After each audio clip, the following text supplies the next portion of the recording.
Should your heart feel heavy tonight, my dear, please rest for a little while. This quiet space was made so you can find comfort in the gentle words of Jesus himself. For a little time, we will softly listen to his teachings, his sweet stories, his wisdom, and his loving promises that bring peace, clear thoughts, and tender hope. Before we begin, I hope you might share with us, down below, what time it is where you are watching from, and a prayer from your heart, so we can gently lift each other up. And if these quiet moments bring you comfort, please consider staying with us, so you never miss these peaceful times in God's loving word. Let's pray. Our dear Father, tonight we come to you not because we are strong, but because we need you so. Let the words of Jesus bring peace to our thoughts, hush our worries, and show us the way. Stay close to us as we rest in your embrace. In Jesus' dear name. Amen. Matthew 5. Now, when Jesus saw all the many people, he went up a gentle mountainside and sat down. His dear friends came near to him, and he began to share his teachings. He said, "How happy are those with gentle hearts, for God's loving home is theirs. How happy are those who feel sorrow, for comfort will surely find them. How happy are the kind and quiet ones, for they will rest in the good earth. How happy are those who long for what is right and good, for their spirits will be full. How happy are those who show kindness, for kindness will be shown to them too. How happy are those with pure hearts, for they will see the face of God. How happy are those who bring peace, for they will be called God's own children. How happy are those who suffer for doing what is right, for God's loving home is theirs.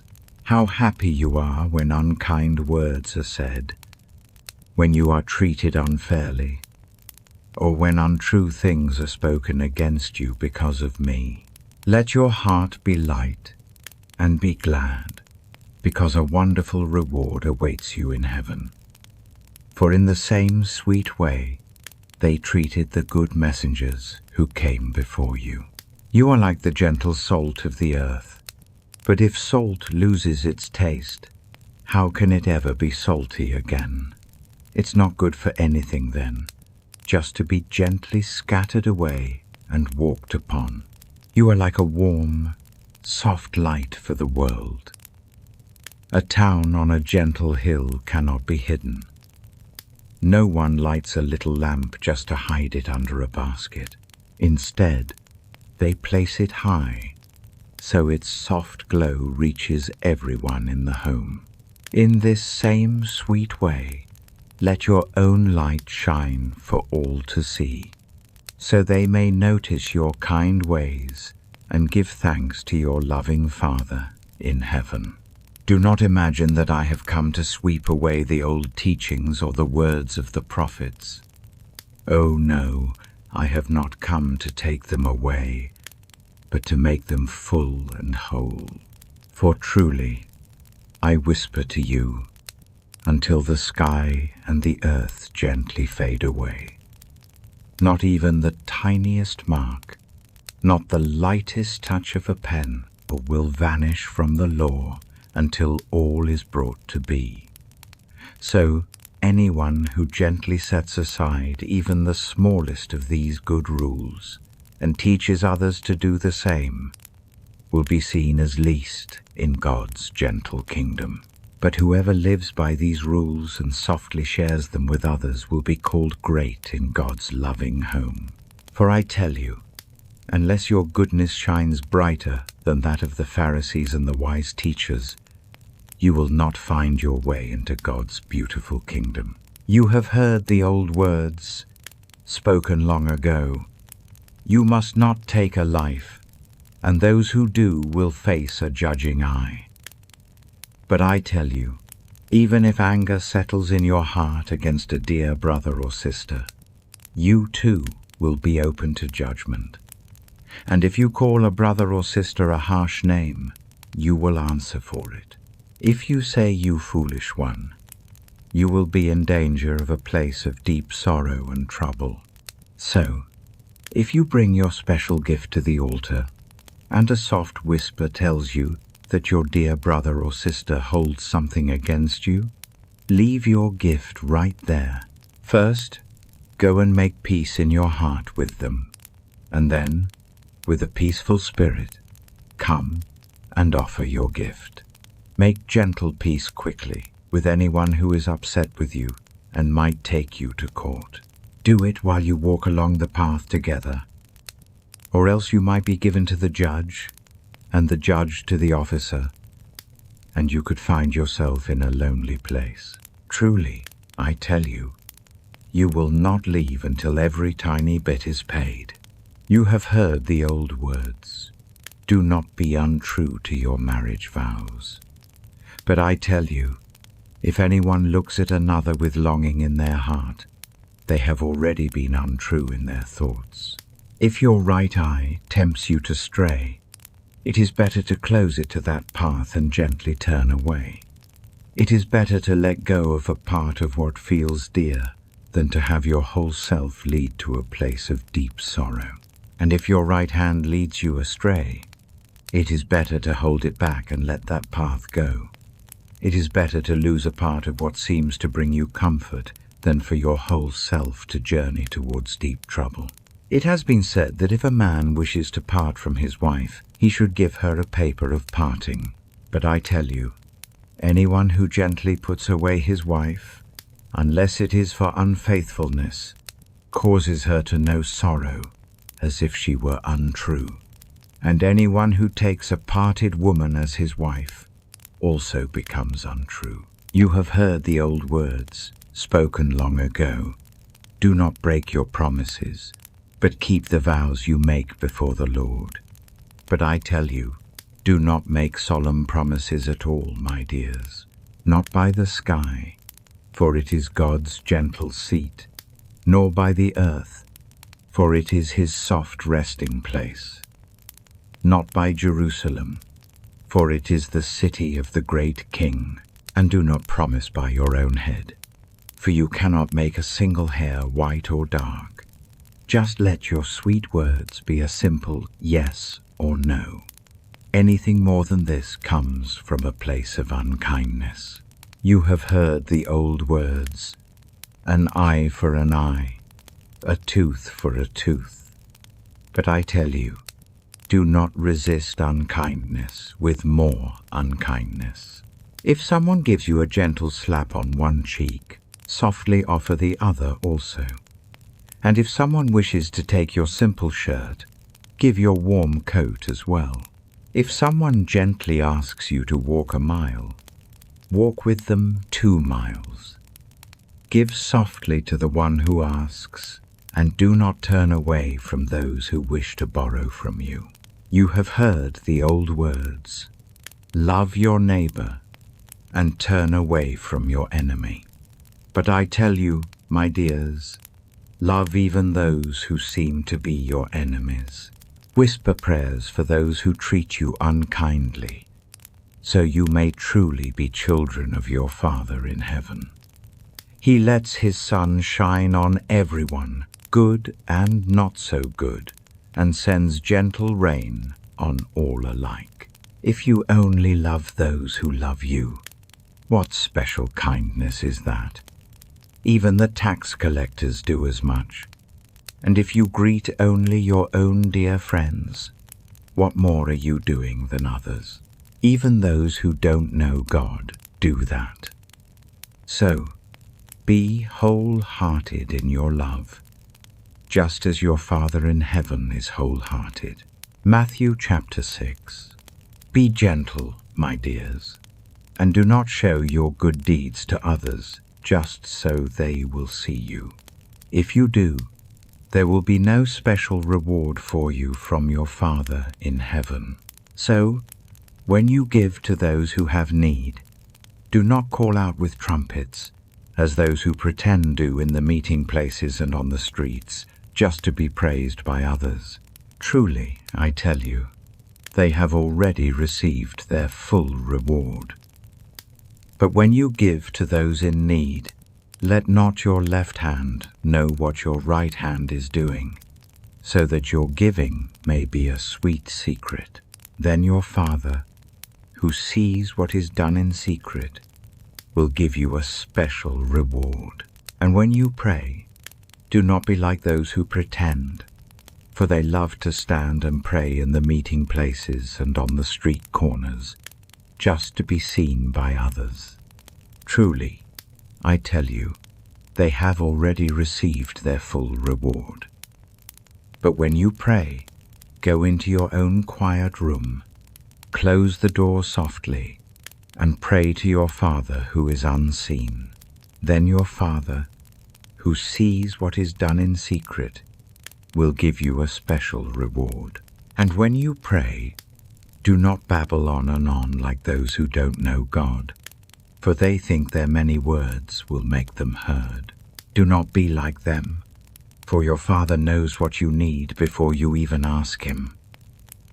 This, then, is how you should pray. Our Father in heaven, holy is your gentle name. Let your kingdom come. Let your loving will be done, on earth as it is in heaven. Give us today our daily bread, and forgive us our little debts, as we also have forgiven those who owe us. And lead us not into temptation, but keep us safe from the unkind one. For if you gently forgive other people when they make mistakes against you, your heavenly Father will also forgive you. But if you do not forgive others their mistakes, your Father will not forgive your mistakes. When you fast, do not look sad and gloomy, as those who pretend do, for they make their faces look troubled just to show others they are fasting. Truly, I tell you, they have already received their full reward. But when you fast, gently put oil on your head and wash your face, so that it will not be plain to others that you are fasting, but only to your Father who is unseen. And your Father, who sees what is done in secret, will give you a special reward. Do not gather up treasures here on earth, my dears, where tiny moths and little creatures can spoil them, and where unkind hands can sneak in and take them away. Instead, gather your treasures in heaven, where no moth or creature can ever spoil, and where no one can ever steal. For wherever your heart's dearest treasure lies, there your heart will gently rest too. Your eye is like a gentle lamp for your body. If your eyes are clear and bright, your whole being will be filled with a soft light. But if your eyes are troubled, your whole being will feel dark. If the light within you becomes dark, oh, how deep that darkness will be. No one can truly serve two masters, my dears. You will either love one and gently turn from the other, or hold close to one and let go of the other. You cannot serve both God's loving way and the path of earthly riches. Therefore, I tell you, do not let your heart worry about your life, what you will eat or drink, or about your body, what you will wear. Is not life more than just food, and your body more than just clothes? Look at the little birds of the air. They do not plant seeds or gather harvest or store things away in barns, and yet your heavenly Father feeds them. Are you not much more precious than they? Can any one of you, by worrying, add even a tiny moment to your life? And why do you worry about clothes? See how the gentle flowers of the field grow. They do not work hard or spin thread, yet I tell you that not even King Solomon, in all his grand splendor, was dressed like one of these. And if that is how God clothes the soft grass of the field, which is here today and tomorrow is gently gathered for the fire, will he not much more clothe you, dear ones, with hesitant hearts? So, do not worry, saying, "What shall we eat?" or "What shall we drink?" or "What shall we wear?" For those who don't know God seek after all these things, and your heavenly Father knows that you need them. But seek first his loving kingdom and his gentle righteousness, and all these sweet things will be given to you as well. Therefore, do not worry about tomorrow, for tomorrow will have its own gentle cares. Each day has enough of its own little troubles. Matthew chapter 7. Do not judge, dear ones, or you too will be judged. For in the same soft way you judge others, you will be judged. And with the measure you use, it will be measured back to you. Why do you look at the tiny speck of dust in your dear brother's eye, and pay no mind to the large beam in your own eye? How can you say to your brother, "Let me gently take the speck out of your eye," when all the time there is a great beam in your own eye? You who pretend!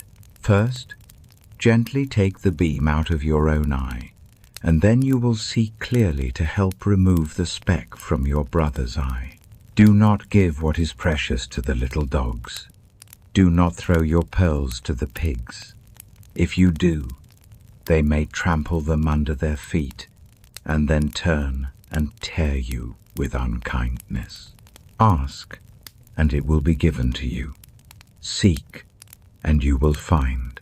Knock, and the door will be opened for you. For everyone who asks receives. The one who seeks finds. And to the one who knocks, the door will be opened. Which of you, if your dear child asks for bread, would give him a stone? Or if he asks for a fish, would give him a snake? If you then, though you are sometimes imperfect, know how to give good and loving gifts to your children, how much more will your Father in heaven give good gifts to those who ask him? So in everything, do to others what you would wish them to do to you, for this sweet thought sums up all the law and the prophets. Enter through the narrow, quiet gate. For wide is the gate and broad is the road that leads to a place of sadness, and many enter through it. But small is the gate and narrow the road that leads to life, and only a few find it. Watch out for those who speak falsely, my dears. They come to you in gentle sheep's clothing, but deep inside they are like fierce wolves. By their fruits you will know them. Do people pick sweet grapes from thorny bushes, or figs from thistles? Likewise, every good tree bears good, sweet fruit, but a poor tree bears poor fruit. A good tree cannot bear poor fruit, and a poor tree cannot bear good fruit. Every tree that does not bear good fruit is gently cut down and gathered for the fire. Thus, by their fruits you will know them. Not everyone who says to me, "Lord, Lord," will enter the kingdom of heaven, but only the one who does the gentle will of my Father who is in heaven. Many will say to me on that day, "Lord, Lord, did we not speak your truth in your name? And in your name drive out dark shadows, and in your name do many wonders?" Then I will tell them plainly, "I never knew you. Go away from me, you who practice unkindness."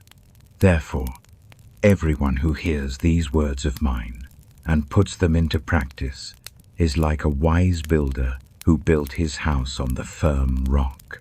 The rain came down, the streams rose, and the winds blew and beat against that house, Yet it did not fall, because it had its strong foundation on the rock. But everyone who hears these words of mine and does not put them into practice is like a hesitant builder who built his house on soft sand. The rain came down, the streams rose, and the wind blew and beat against that house, and it fell with a great, sad crash. When Jesus had finished saying these things, the crowds were filled with wonder at his gentle teaching, because he taught as one who had quiet strength, not as their usual teachers of the law. Matthew chapter 13. That same day, Jesus went out of the house and sat by the lovely lake. Such large crowds gathered around him that he got into a boat and sat in it, while all the people stood on the soft shore. Then he told them many sweet things in parables, saying, "A farmer went out to scatter his seed. As he was scattering the seed, some fell along the path, and the little birds came and gently ate it up. Some fell on rocky places, where it did not have much soft earth. It sprang up quickly because the earth was shallow, but when the sun came up, the little plants were gently touched by the heat, and they withered away because they had no deep root. Other seed fell among thorns, which grew up and gently choked the plants. Still other seed fell on good, rich soil, where it produced a wonderful crop, 100, 60, or 30 times what was sown. Whoever has ears to hear, let them softly listen." His dear friends came to him and asked, "Why do you speak to the people in parables?" He replied, "Because the sweet knowledge of the gentle secrets of the kingdom of heaven has been given to you, but not to them. Whoever has will be given more, and they will have an abundance. Whoever does not have, even what they have will be gently taken from them. This is why I speak to them in parables. Though seeing, they do not truly see. Though hearing, they do not truly hear or understand.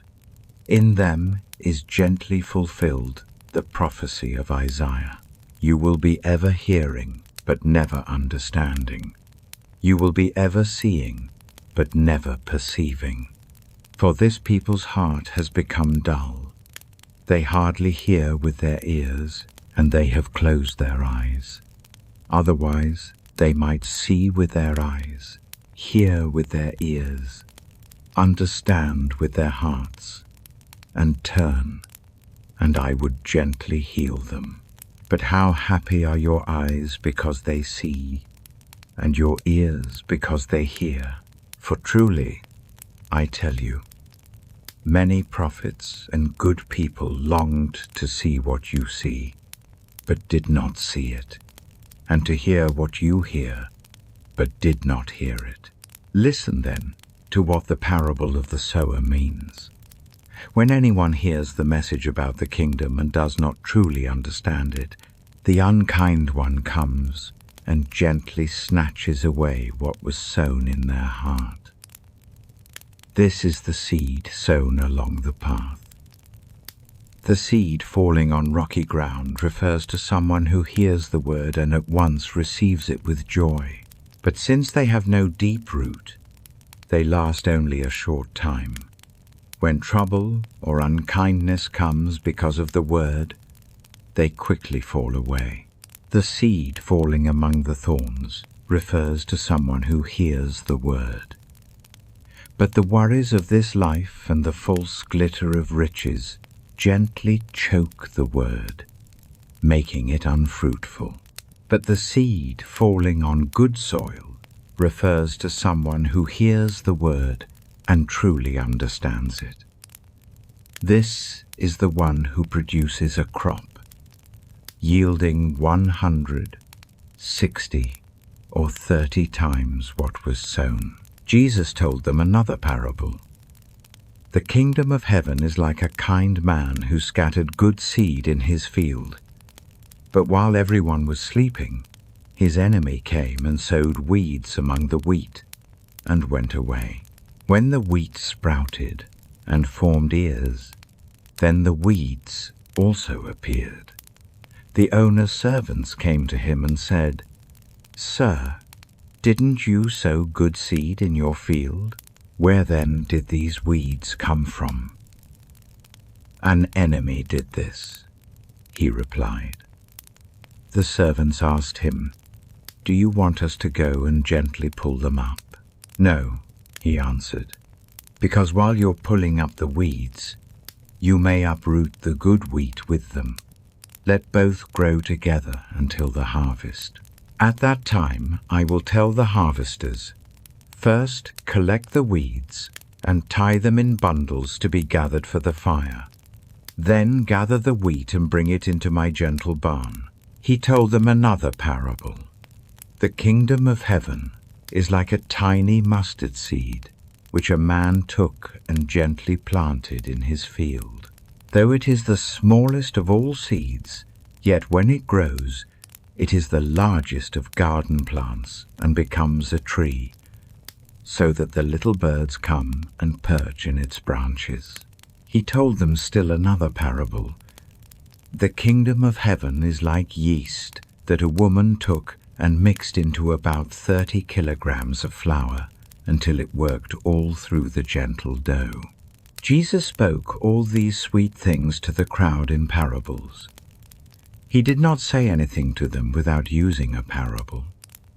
So was gently fulfilled what was spoken through the prophet.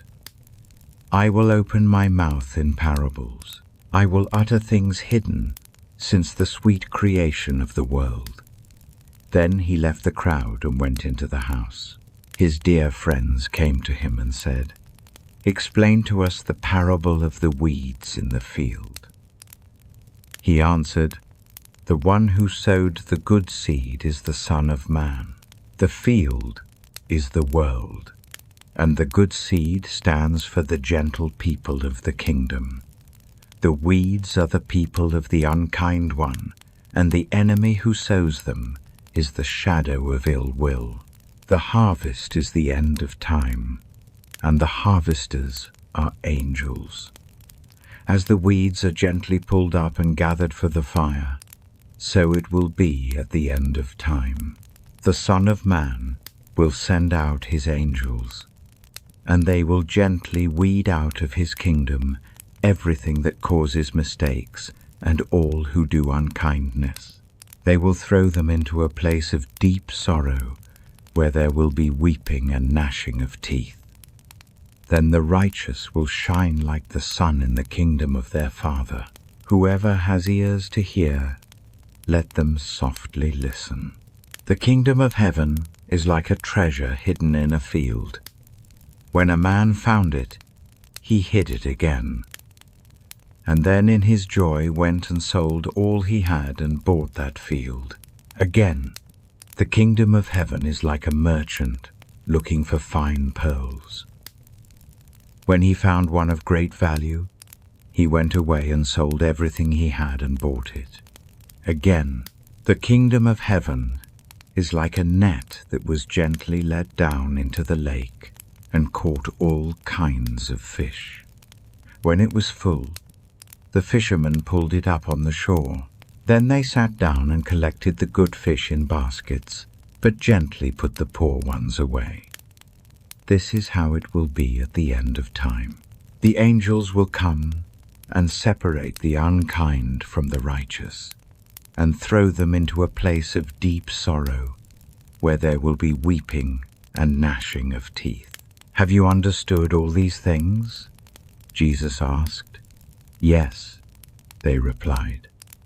He said to them, Therefore, every teacher of the law who has become a dear friend in the kingdom of heaven is like the owner of a house who brings out of his gentle storeroom new treasures as well as old. When Jesus had finished these parables, he moved on from there. Coming to his hometown, he began teaching the people in their meeting place, and they were filled with wonder. "Where did this man get this wisdom and these miraculous powers?" they asked. "Isn't this the carpenter's son? Isn't his mother's name Mary? And aren't his brothers James, Joseph, Simon, and Judas? Aren't all his sisters with us? Where then did this man get all these things?" And they felt a gentle unease about him. But Jesus said to them, "A prophet is not without honor, except in his own town and in his own home." And he did not do many wonders there because of their hesitant faith. Matthew 18. At that time, his dear friends came to Jesus and asked, "Who then is the greatest in the kingdom of heaven?" He called a little child to him and placed the child among them. And he said, "Truly, I tell you, unless you change your hearts and become like little children, you will never enter the kingdom of heaven. Therefore, whoever takes the humble place of this child is the greatest in the kingdom of heaven. And whoever welcomes one such little child in my name welcomes me. If anyone causes one of these little ones, those who believe in me, to stray, it would be better for them to have a large millstone gently tied around their neck and to be taken to the deepest waters of the sea. Oh, great sadness for the world because of the things that cause people to stray. Such things must come, but oh, great sadness for the person through whom they come.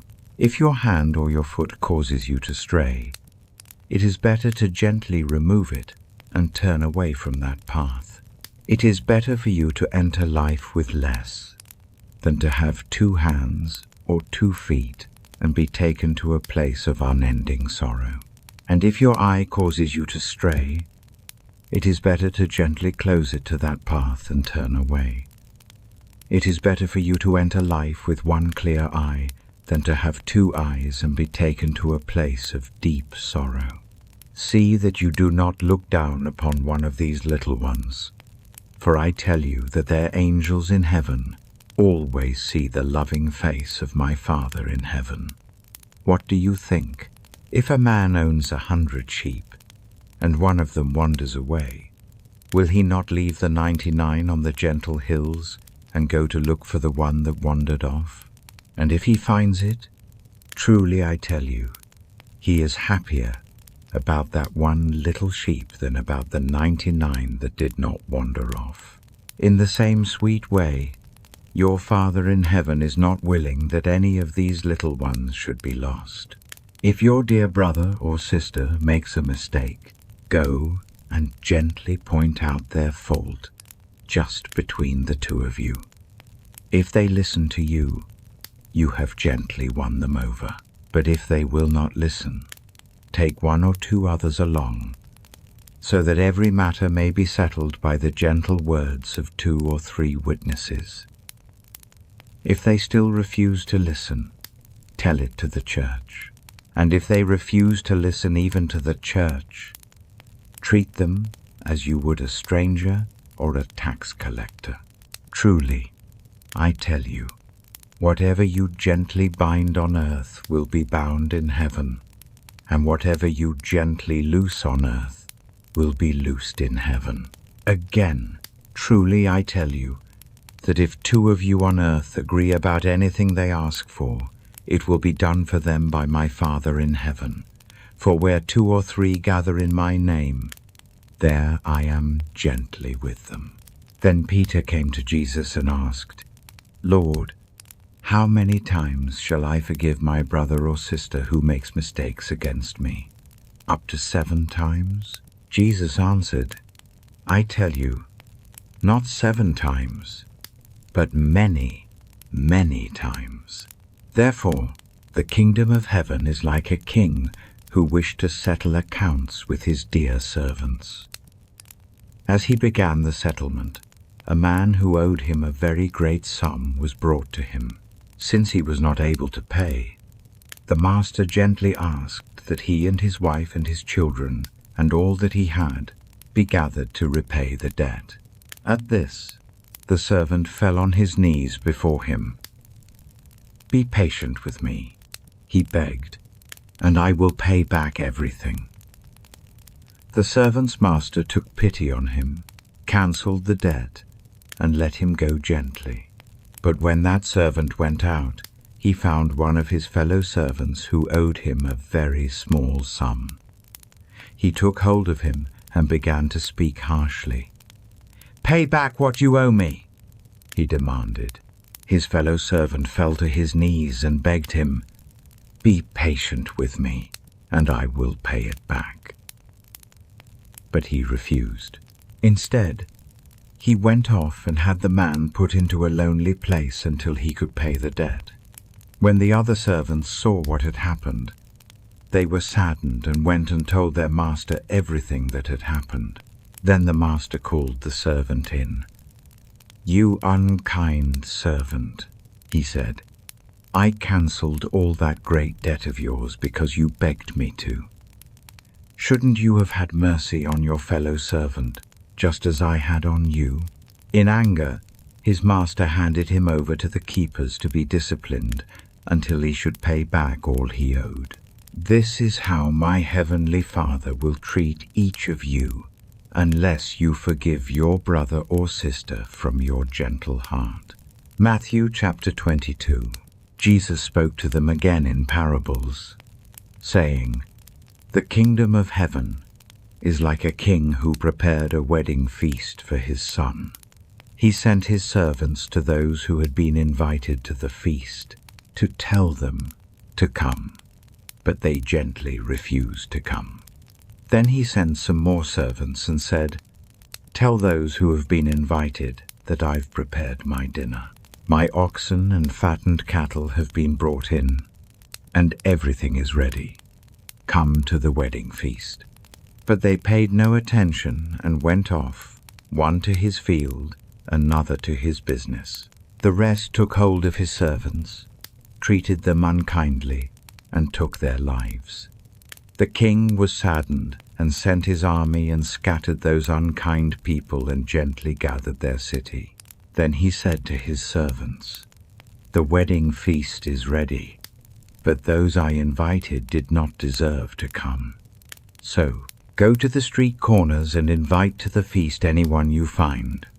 So the servants went out into the streets and gathered all the people they could find, the not so good as well as the good, and the wedding hall was filled with happy guests. But when the king came in to see the guests, he noticed a man there who was not wearing wedding clothes. He asked, 'How did you get in here without wedding clothes, friend?' The man was silent. Then the king told the attendants, 'Gently tie him hand and foot and lead him outside into the darkness of regret, where there will be weeping and gnashing of teeth. For many are invited, but few are chosen.' Then the Pharisees went out and laid gentle plans to test him with his words. They sent their dear friends to him, along with the Herodians. 'Teacher,' they said, 'we know that you are a man of true heart, and that you teach the way of God in accordance with the truth. You aren't swayed by others, because you pay no attention to who they are. Tell us then, what is your gentle opinion? Is it right to pay the poll tax to Caesar or not?' But Jesus, knowing their unkind intent, said, 'You who pretend, why are you trying to test me? Show me the coin used for paying the tax.' They brought him a denarius, and he asked them, 'Whose image is this, and whose inscription?' 'Caesar's,' they replied. Then he said to them, 'So give back to Caesar what is Caesar's, and to God what is God's.' When they heard this, they were filled with wonder. So they left him and went away. That same day the Sadducees, who say there is no rising again, came to him with a gentle question. 'Teacher,' they said, 'Moses told us that if a man dies without having children, his brother must marry the widow and raise up offspring for him. Now there were 7 brothers among us. The first one married and died, and since he had no children, he left his wife to his brother. The same thing happened to the second and third brother, right on down to the 7th. Finally, the woman died. Now then, at the rising again, whose wife will she be of the 7, since all of them were married to her? Jesus replied, "You are mistaken, dear ones, because you do not know the holy writings or the power of God. At the rising again, people will neither marry nor be given in marriage. They will be like the angels in heaven. But about the rising of the dead, have you not read what God said to you? I am the God of Abraham, the God of Isaac, and the God of Jacob. He is not the God of those who have passed away, but of the living." When the crowds heard this, they were filled with wonder at his teaching. Hearing that Jesus had gently silenced the Sadducees, the Pharisees gathered together. One of them, a wise man in the law, tested him with this question, "Teacher, which is the greatest commandment in the law?" Jesus replied, "Love the Lord your God with all your heart and with all your soul and with all your mind. This is the first and greatest commandment, and the second is like it. Love your neighbor as yourself. All the law and the prophets hang on these 2 gentle commandments." While the Pharisees were gathered together, Jesus asked them, "What do you think about the Messiah? Whose son is he?" "The son of David," they replied. He said to them, "How is it then that David, speaking by the Spirit, calls him Lord? For he says, 'The Lord said to my Lord, sit at my right hand until I put your enemies under your feet.' If then David calls him Lord, how can he be his son?" No one could say a word in reply, and from that day on, no one dared to ask him any more gentle questions. Matthew chapter 25. At that time, the kingdom of heaven will be like 10 gentle maidens who took their lamps and went out to meet the bridegroom. 5 of them were hesitant, and 5 were wise. The hesitant ones took their lamps but did not take any oil with them. The wise ones, however, took oil in jars along with their lamps. The bridegroom was a long time in coming, and they all became drowsy and fell asleep. At midnight, the cry rang out, "Here's the bridegroom, come out to meet him." Then all the maidens woke up and trimmed their lamps. The hesitant ones said to the wise, "Give us some of your oil, our lamps are growing dim." "No," they replied, "there may not be enough for both us and you. Instead, go to those who sell oil and buy some for yourselves." But while they were on their way to buy the oil, the bridegroom arrived. The maidens who were ready went in with him to the wedding feast, and the door was gently closed. Later, the others also came. "Lord, Lord," they said, "open the door for us." But he replied, "Truly, I tell you, I do not know your path. Therefore, keep watch, dear ones, because you do not know the day or the hour. Again, it will be like a man going on a journey, who called his servants and entrusted his wealth to them. To one he gave 5 bags of gold, to another 2 bags, and to another 1 bag, each according to his ability. Then he went on his journey. The man who received 5 bags of gold went at once and put his money to work and gained 5 bags more. So also, the one with 2 bags of gold gained 2 more. But the man who had received 1 bag went off, dug a gentle hole in the ground, and hid his master's money. After a long time, the master of those servants returned and gently settled accounts with them. The man who had received 5 bags of gold brought the other 5.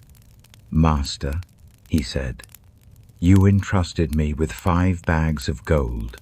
See, I have gained 5 more." His master replied, "Well done, good and faithful servant. You have been faithful with a few things. I will put you in charge of many things. Come and share your master's happiness." The man with 2 bags of gold also came. "Master," he said, "you entrusted me with 2 bags of gold. See, I have gained 2 more." His master replied, "Well done, good and faithful servant. You have been faithful with a few things. I will put you in charge of many things. Come and share your master's happiness." Then the man who had received 1 bag of gold came. "Master," he said, "I knew that you are a discerning man, gathering where you have not scattered seed. So I was afraid and went out and hid your gold in the ground. See, here is what belongs to you." His master replied, "You hesitant, unhelpful servant. So you knew that I gather where I have not scattered seed? Well then, you should have put my money on deposit with the bankers, so that when I returned, I would have received it back with a little extra. So, gently take the bag of gold from him, and give it to the one who has 10 bags. For whoever has will be given more, and they will have an abundance. Whoever does not have, even what they have, will be gently taken from them. And throw that unhelpful servant outside into the darkness of regret, where there will be weeping and gnashing of teeth, when the Son of Man comes in his glory, and all the angels with him. He will sit on his glorious throne. All the nations will be gathered before him, and he will gently separate the people one from another, as a shepherd separates the soft sheep from the strong goats. He will put the sheep on his right and the goats on his left. Then the king will say to those on his right, "Come, you who are blessed by my Father. Take your inheritance, the kingdom prepared for you since the sweet creation of the world. For I was hungry, and you gave me something to eat. I was thirsty, and you gave me something to drink. I was a stranger, and you invited me in. I needed clothes, and you clothed me. I was ill, and you looked after me. I was in a lonely place, and you came to visit me." Then the righteous will answer him, "Lord, when did we see you hungry and feed you, or thirsty and give you something to drink? When did we see you a stranger and invite you in, or needing clothes and clothe you? When did we see you ill or in a lonely place and go to visit you?" The king will reply, "Truly, I tell you, whatever you did for one of the least of these dear brothers and sisters of mine, you did for me." Then he will say to those on his left, "Depart from me, you who chose paths apart from love, into the eternal fire prepared for the shadow of ill will and his angels. For I was hungry, and you gave me nothing to eat. I was thirsty, and you gave me nothing to drink. I was a stranger, and you did not invite me in. I needed clothes, and you did not clothe me. I was ill and in a lonely place, and you did not look after me."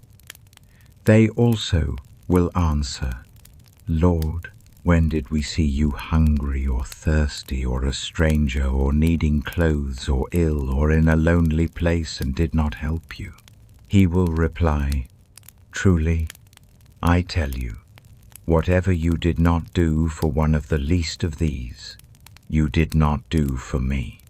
Then they will go away to eternal sorrow, but the righteous to eternal life. Mark chapter 4. Again, Jesus began to teach by the gentle lake. The crowd that gathered around him was so large that he got into a boat and sat in it out on the lake, while all the people were along the soft shore of the water's edge. He taught them many sweet things by parables, and in his teaching said, Listen, a farmer went out to scatter his seed. As he was scattering the seed, some fell along the path, and the little birds came and gently ate it up. Some fell on rocky places where it did not have much soft earth. It sprang up quickly because the earth was shallow. But when the sun came up, the little plants were gently touched by the heat, and they withered away because they had no deep root. Other seed fell among thorns, which grew up and gently choked the plants, so that they did not bear grain. Still other seed fell on good, rich soil. It came up, grew, and produced a crop, some multiplying 30, some 60, some 100 times. Then Jesus said, Whoever has ears to hear, let them softly listen. When he was alone, the 12 and the others around him asked him about the parables. He told them, The sweet secret of the kingdom of God has been given to you, but to those on the outside, everything is said in parables, so that they may be ever seeing but never truly perceiving, and ever hearing but never understanding. Otherwise, they might turn and be gently forgiven. Then Jesus said to them, Don't you understand this parable? How then will you understand any parable? The farmer sows the word. Some people are like seed along the path where the word is sown. As soon as they hear it, the unkind one comes and gently takes away the word that was sown in them. Others, like seed sown on rocky places, hear the word, and at once receive it with joy. But since they have no deep root, they last only a short time. When trouble or unkindness comes because of the word, they quickly fall away. Still others, like seeds sown among thorns, hear the word, but the worries of this life, the false glitter of riches, and the desires for other things come in and gently choke the word, making it unfruitful. Others, like seed sown on good soil, hear the word, accept it, and produce a crop, some 30, some 60, some 100 times what was sown. He said to them, Do you bring in a lamp to put it under a basket or a bed? Instead, don't you put it on its stand? For whatever is hidden is meant to be softly disclosed, and whatever is concealed is meant to be gently brought out into the open. If anyone has ears to hear, let them softly listen. Consider carefully what you hear, he continued. With the measure you use, it will be measured to you, and even more. Whoever has will be given more. Whoever does not have, even what they have, will be gently taken from them. He also said, This is what the kingdom of God is like. A man scatters seed on the ground, night and day, whether he sleeps or gets up. The seed sprouts and grows, though he does not know how. All by itself, the soil produces corn, first the gentle stalk, then the ear, then the full grain in the ear. As soon as the corn is ripe, He puts the gentle sickle to it, because the harvest has come. Once more, he whispered softly, "What sweet story shall we tell about God's loving kingdom? What gentle picture can we paint to show its wonder? It is like a tiny mustard seed, the very smallest of all the seeds that rest on our earth. But when it's gently tucked into the ground, it grows and grows, becoming the biggest of all the garden's green friends, with branches so wide and welcoming, where the little birds can softly nestle in its cool, comforting shade." With many such sweet stories, Jesus shared his words with them, just as much as their hearts could gently hold. He didn't speak a single thing to them without first telling a gentle story. But when he was quiet with his dear disciples, just them alone, he gently made every meaning clear. Later that day, when the soft evening shadows began to fall, he said to his disciples, "Let us gently cross to the other shore." Leaving the many people behind, they took him just as he was, resting in their little boat. Other little boats also floated near him. Then a great, wild wind began to blow, and the big waves crashed over their boat, filling it with water almost to the brim.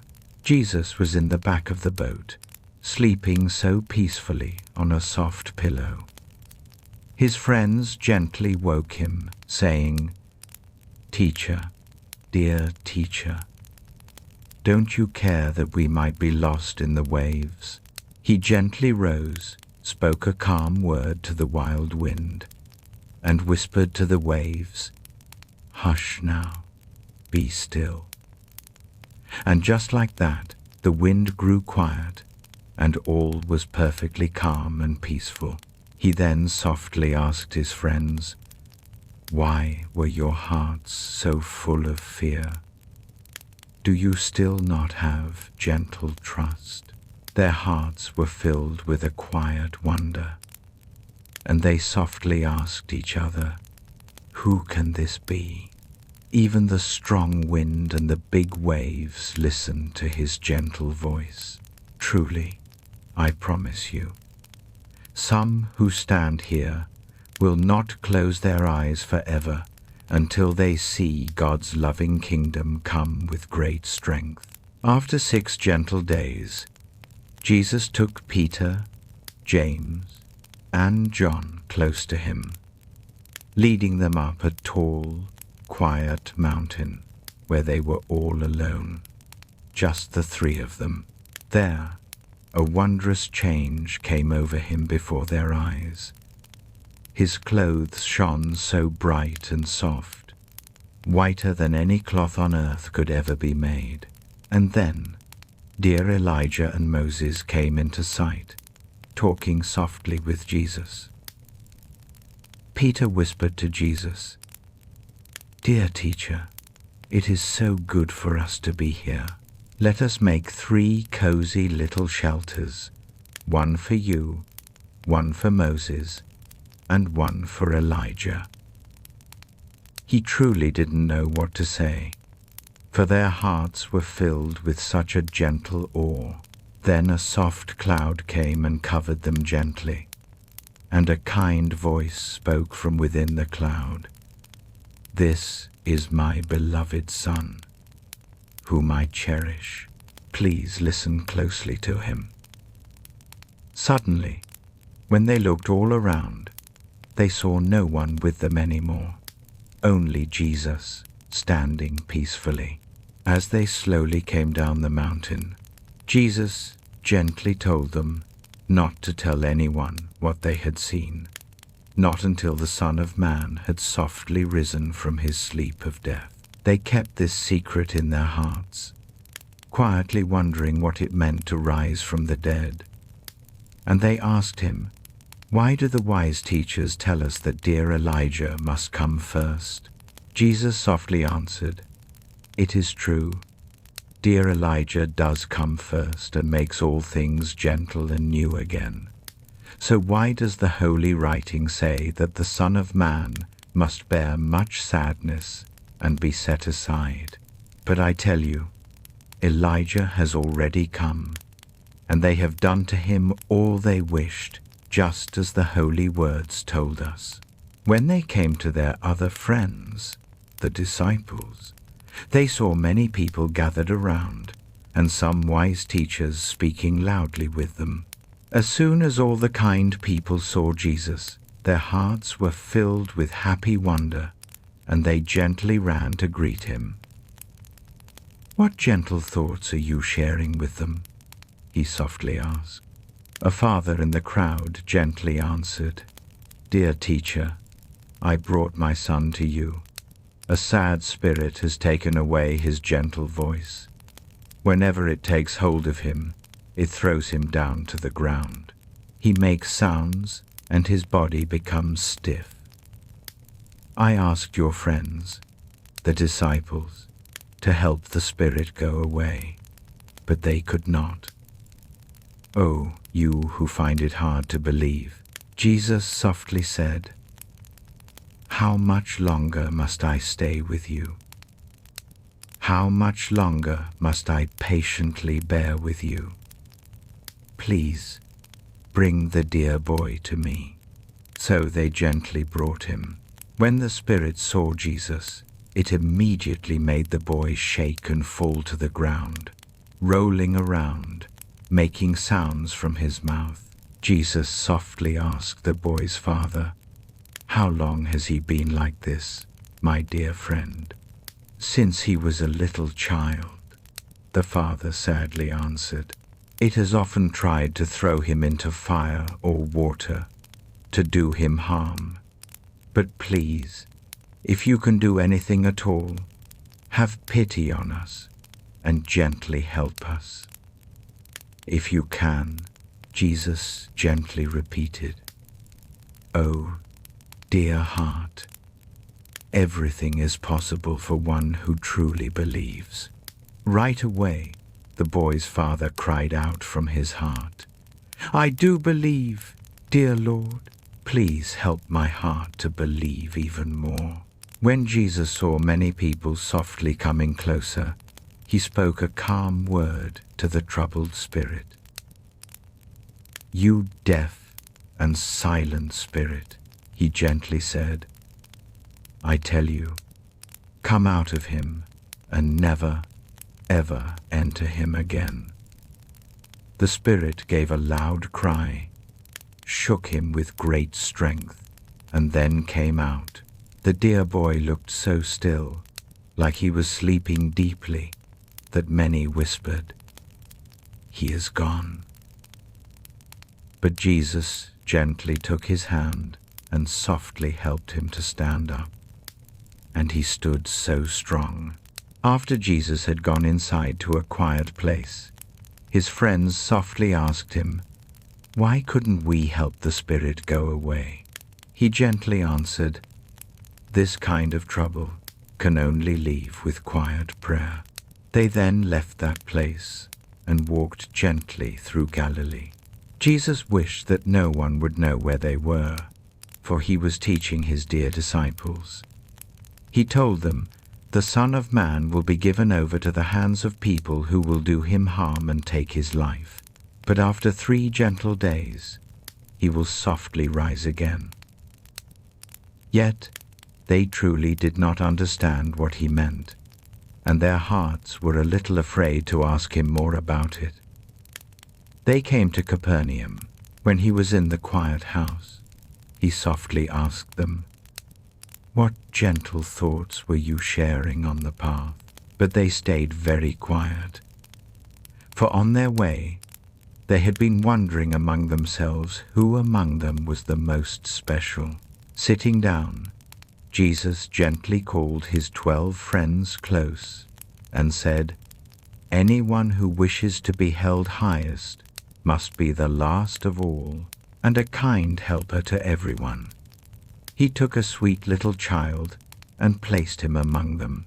taking the child gently in his arms, he said to them, "Whoever welcomes one of these precious little children in my name welcomes me, and whoever welcomes me truly welcomes not just me, but also the one who softly sent me." "Teacher," said John, "we saw someone helping spirits to leave in your name, and we told him to stop because he was not one of our own group." "Do not stop him," Jesus softly said, "for no one who does a kind wonder in my name can, right after, speak unkind words about me. For whoever is not against us is truly for us. Truly, I promise you, anyone who gives you a simple cup of cool water in my name, because you belong to the loving Messiah, will surely not lose their gentle blessing. If anyone causes one of these dear little ones, who put their trust in me, to lose their way, it would be kinder for them if a very heavy stone were tied around their neck and they were softly let down into the deep, calm sea. If your hand makes you lose your way, gently take it away. It is better for you to enter life with a gentle missing part than with two hands to go to a place of sadness where the fire never quiets. And if your foot makes you stumble, gently take it away. It is better for you to enter life with a gentle limp than with 2 feet to be thrown into that sad place. And if your eye makes you lose your way, gently take it out. It is better for you to enter God's loving kingdom with just 1 eye than with 2 eyes to be thrown into that sad place where the tiny worms do not sleep and the fire is never calmed. Everyone will be touched with a purifying fire. Salt is a good and precious thing, but if it loses its special taste, how can it be made salty again?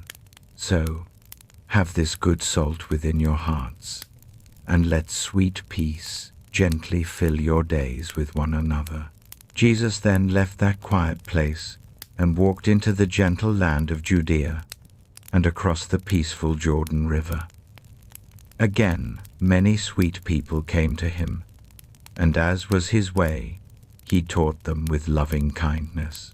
Some wise men, called Pharisees, came and tried to gently question him, asking, "Is it right for a man to send his wife away?" "What did dear Moses tell you?" he softly asked. They answered, "Moses allowed a man to write a paper of leaving and send her away. It was because your hearts had become a little hard that Moses gave you this rule." Jesus gently replied, "But at the very start of creation, God made them, a man and a woman, to be together. For this sweet reason, a man will leave his father and mother and hold close to his wife, and the two will become one in heart and spirit. So they are no longer just two, but one loving heart. Therefore, what God has brought together, let no one gently take apart." When they were quietly in the house again, the disciples gently asked Jesus about this. He answered, "Anyone who leaves his wife and takes another woman brings sadness to his first love. And if a woman leaves her husband and takes another man, she also brings sadness to her first love." People were bringing sweet little children to Jesus, hoping he would gently touch them, but the disciples spoke sharply to them. When Jesus saw this, his heart was a little sad.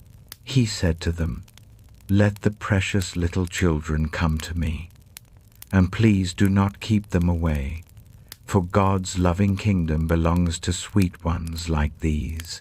Truly, I promise you, Anyone who does not welcome God's kingdom with a simple, trusting heart like a little child will never come into it. And he took the children gently in his arms, placed his kind hands on them, and gave them his sweet blessing. As Jesus began to walk on his way, a kind man ran up to him and gently knelt before him. "Good teacher," he softly asked, "what loving thing must I do to receive unending life? Why do you call me good?" Jesus answered, "No one is truly good except God alone. You know the gentle rules. Do not take a life. Do not be unfaithful. Do not take what is not yours. Do not speak untrue words. Do not cheat, and always honor your dear father and mother." "Teacher," he gently said, "all these I have kept close to my heart since I was a little boy." Jesus looked at him with a heart full of love. "One soft thing you are still missing," he said. "Go and sell all the things you have, and gently give to those who have little, and you will have a beautiful treasure in heaven.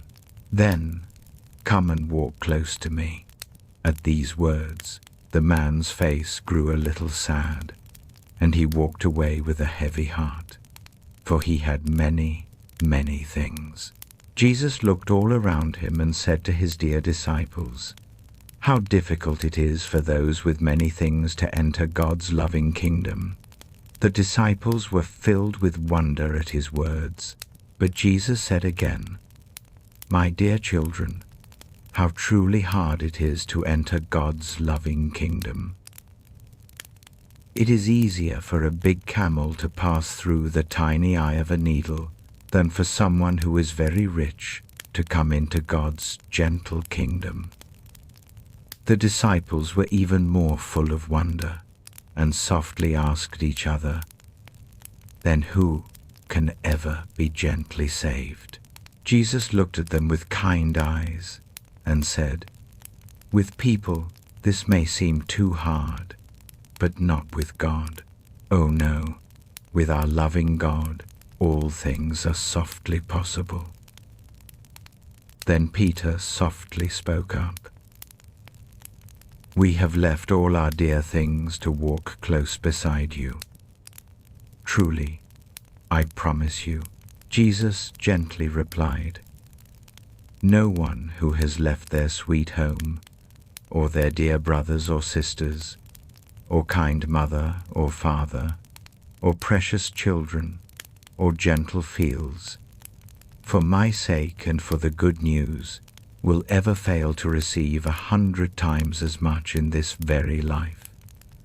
Warm homes, loving brothers, dear sisters, kind mothers, sweet children, and gentle fields, even with some little troubles, and in the time to come, unending, peaceful life.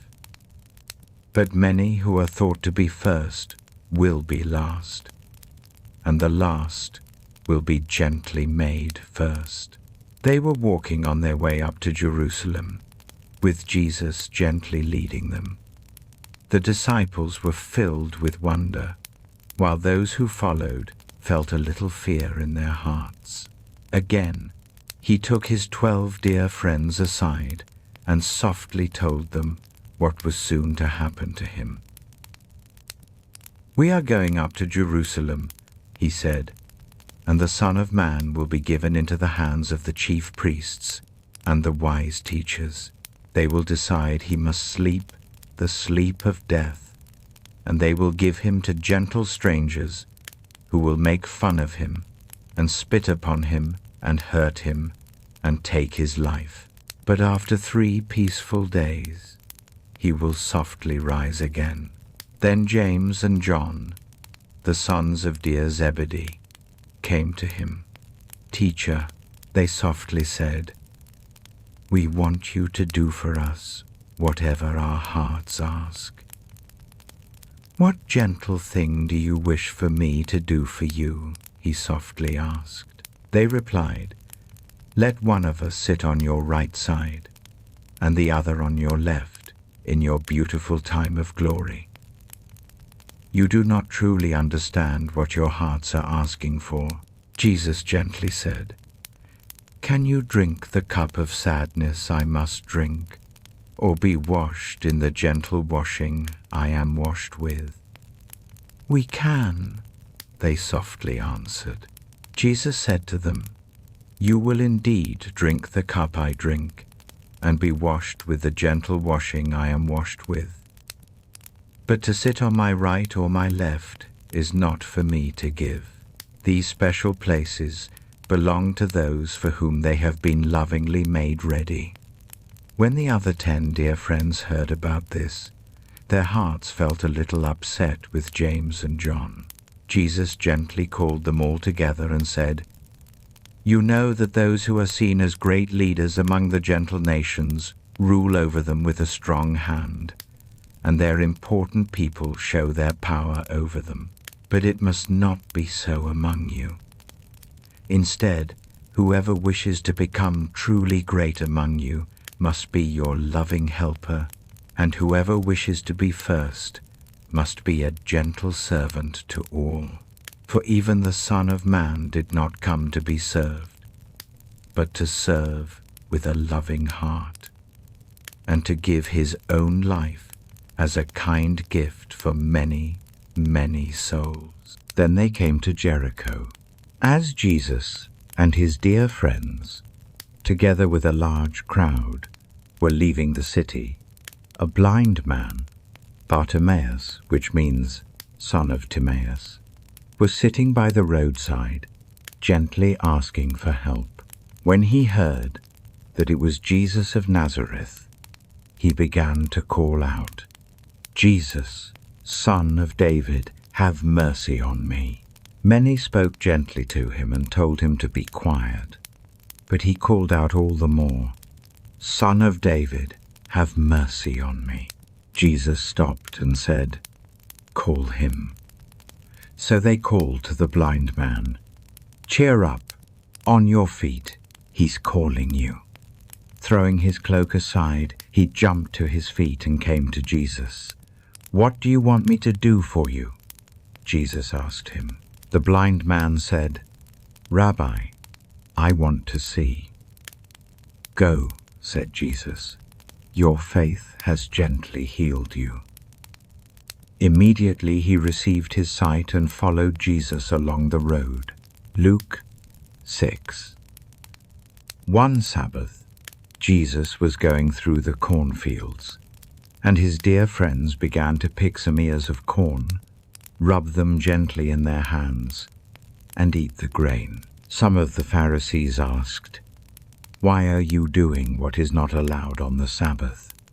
Jesus answered them, "Have you never read what David did when he and his companions were hungry? He entered the house of God, and taking the holy bread, he ate what is lawful only for priests to eat, and he also gave some to his companions." Then Jesus said to them, "The Son of Man is Lord of the Sabbath." On another Sabbath, he went into the meeting place and was teaching, and a man was there whose right hand was withered. The Pharisees and the teachers of the law were looking for a reason to speak harshly of Jesus, so they watched him closely to see if he would heal on the Sabbath. But Jesus knew what they were thinking, and said to the man with the withered hand, "Get up and stand in front of everyone." So he got up and stood there. Then Jesus said to them, "I ask you, which is right on the Sabbath, to do good or to do harm, to save a life or to take it?" He looked around at them all, and then said to the man, "Stretch out your hand." He did so, and his hand was completely made new. But the Pharisees and the teachers of the law felt a gentle anger and began to discuss with one another what they might do to Jesus. One of those days, Jesus went out to a mountainside to pray and spent the night praying to God. When morning came, he called his dear friends to him and chose 12 of them, whom he also called apostles: Simon, whom he named Peter, his brother Andrew, James, John, Philip, Bartholomew, Matthew, Thomas, James son of Alphaeus, Simon, who was called the Zealot, Judas son of James, and Judas Iscariot, who became a sad betrayer. He went down with them and stood on a level place. A large crowd of his dear friends was there, and a great number of people from all over Judea, from Jerusalem, and from the coastal region around Tyre and Sidon, who had come to hear him and to be healed of their illnesses. Those troubled by unkind spirits were cured, and all the people tried to touch him, because gentle power was coming from him and healing them all. Looking at his dear friends, he said, "How happy are you who are poor, for yours is the kingdom of God. How happy are you who hunger now, for you will be gently satisfied. How happy are you who weep now, for you will laugh. How happy are you when people hate you, when they turn you away and speak harshly of you and reject your name as unkind because of the Son of Man. Let your heart be light in that day, and leap for joy, because great is your reward in heaven. For that is how their ancestors treated the prophets. But oh, for you who are rich, for you have already received your gentle comfort. Oh, for you who are well fed now, for you will know hunger. Oh, for you who laugh now, for you will mourn and weep. Oh, for you when everyone speaks well of you, for that is how their ancestors treated the false prophets. But to you who are softly listening, I say, love your enemies. Do good to those who hate you. Bless those who speak ill of you. Pray for those who treat you unkindly. If someone gently slaps you on one cheek, turn to them the other also. If someone takes your coat, do not keep your shirt from them. Give to everyone who asks you, and if anyone takes what belongs to you, do not demand it back. Do to others as you would wish them to do to you. If you love those who love you, what special kindness is that to you? Even those who stray love those who love them. And if you do good to those who are good to you, what special kindness is that to you?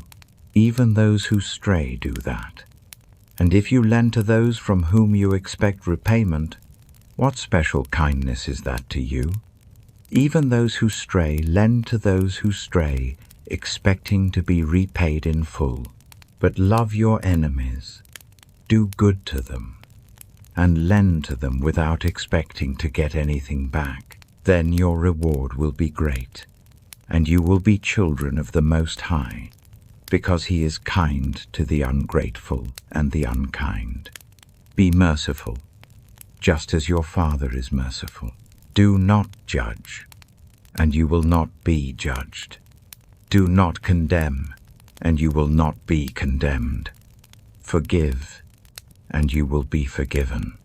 Give, and it will be given to you a good measure, pressed down, shaken together, and running over, will be poured into your lap.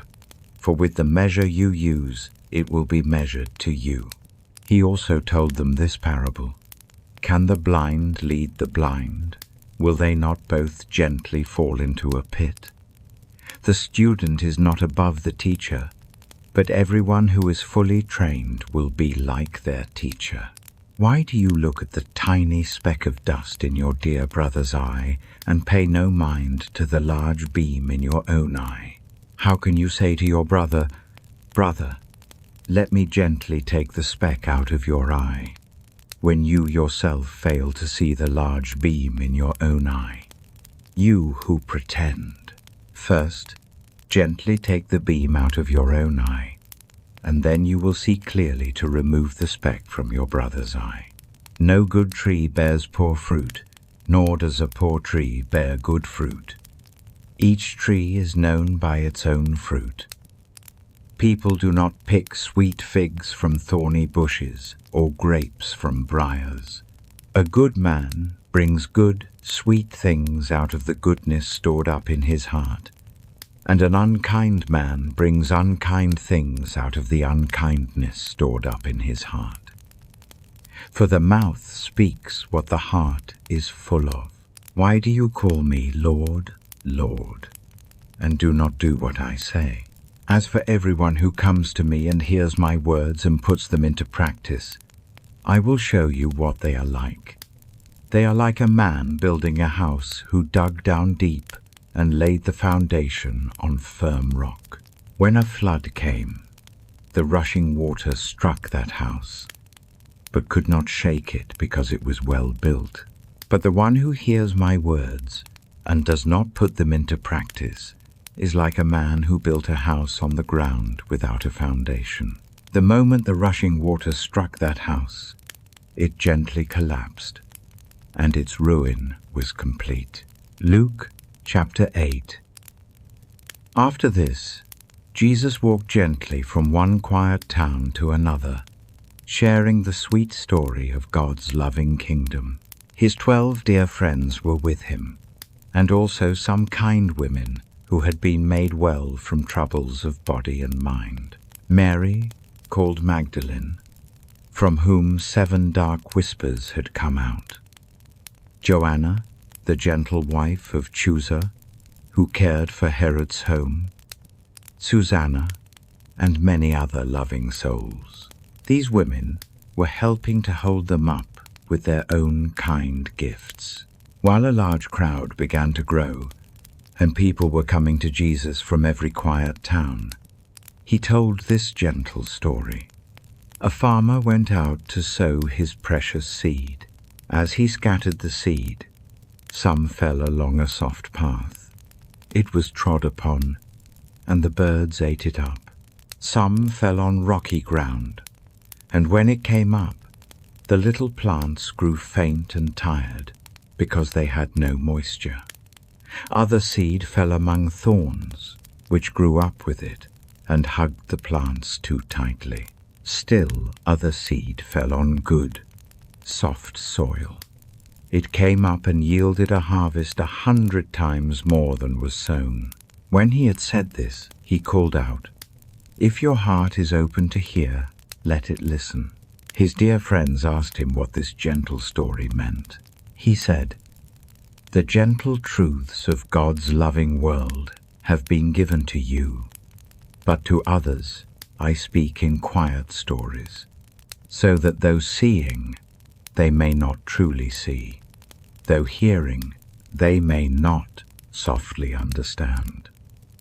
This is the meaning of the story. The seed is God's gentle word.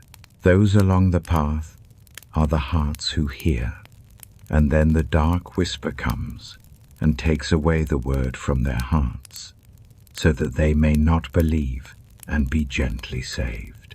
Those on the rocky ground are the hearts who receive the word with joy when they hear it, but they have no deep root.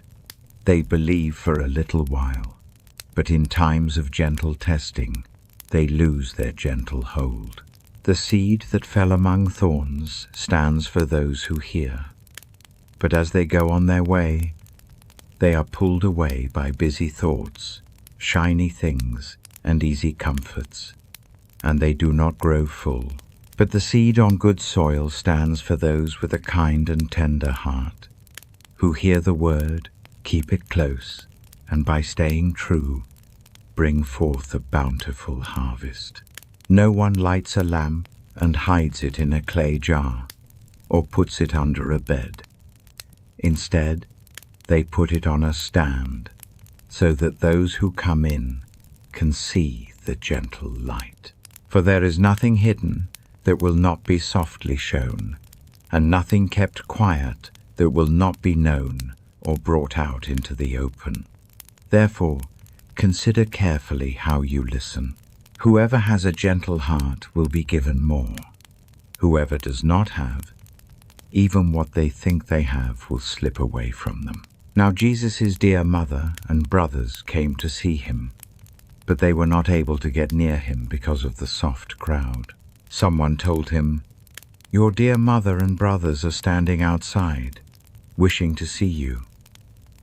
He replied, "My mother and brothers are those who hear God's gentle word and put it into sweet practice." One day Jesus said to his dear friends, "Let us go over to the other side of the lake." So they got into a boat and set out. As they sailed, he fell asleep. A squall came down on the lake, so that the boat was being swamped, and they were in great danger. The dear friends went and woke him, saying, "Master, Master, we're going to fade away." He got up and calmed the wild wind and the raging waters. The storm subsided, and all was calm. "Where is your gentle trust?" he asked his dear friends. In a quiet awe and wonder, they asked one another, "Who is this? He commands even the winds and the water, and they obey him."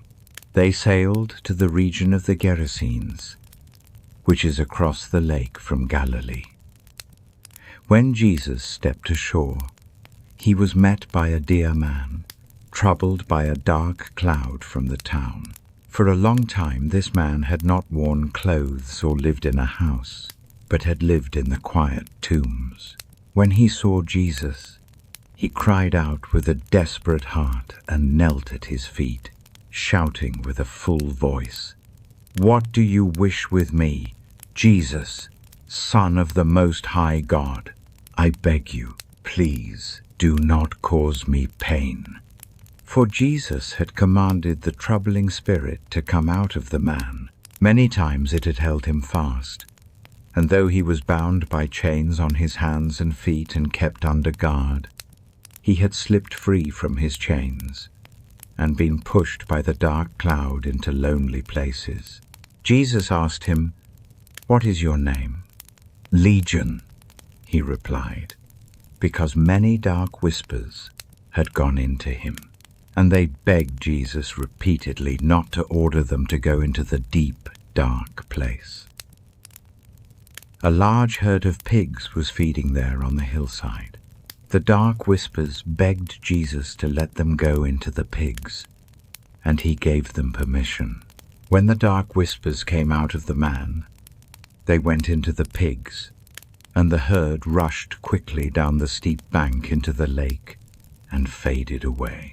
When those tending the pigs saw what had happened, they ran off and reported this in the town and the countryside. And the people went out to see what had happened. When they came to Jesus, they found the man from whom the dark whispers had gone out, sitting at Jesus' feet, dressed and in his right mind, and they were filled with a quiet awe. Those who had seen it told the people how the dear man troubled by a dark cloud had been made whole. Then all the people of the region of the Gerasenes asked Jesus to leave them, because they were overcome with a quiet awe and wonder. So he got into the boat and left. The man from whom the dark whispers had gone out begged to go with him, but Jesus sent him away, saying, "Return home and tell how much God has done for you." So the man went away and told all over town how much Jesus had done for him. Now when Jesus returned, a crowd welcomed him, for they were all expecting him. Then a man named Jairus, a kind leader of the synagogue, came and knelt at Jesus' feet, pleading with him to come to his house, because his dear little daughter, a girl of about 12, was slipping away. As Jesus was on his way, the crowds pressed close around him, and a woman was there who had a gentle stream of trouble for 12 long years, but no one could make her well. She came up behind him and touched the edge of his cloak, and immediately her gentle stream grew still. "Who touched me?" Jesus asked. When they all denied it, Peter said, "Master, the people are crowding and pressing against you." But Jesus said, "Someone touched me. I know the healing touch has flowed from me." Then the woman, seeing that she could not go unnoticed, came trembling and knelt at his feet. In the presence of all the people, she told why she had touched him and how she had been instantly made well. Then he said to her, "My dear child, your gentle trust has made you well. Go in peace." While Jesus was still softly speaking, someone came from the house of Jairus, the synagogue leader. "Your dear daughter is gone," he said. "Don't trouble the teacher anymore." Hearing this, Jesus said to Jairus, "Don't let your heart be afraid. Just trust, and she will be made well."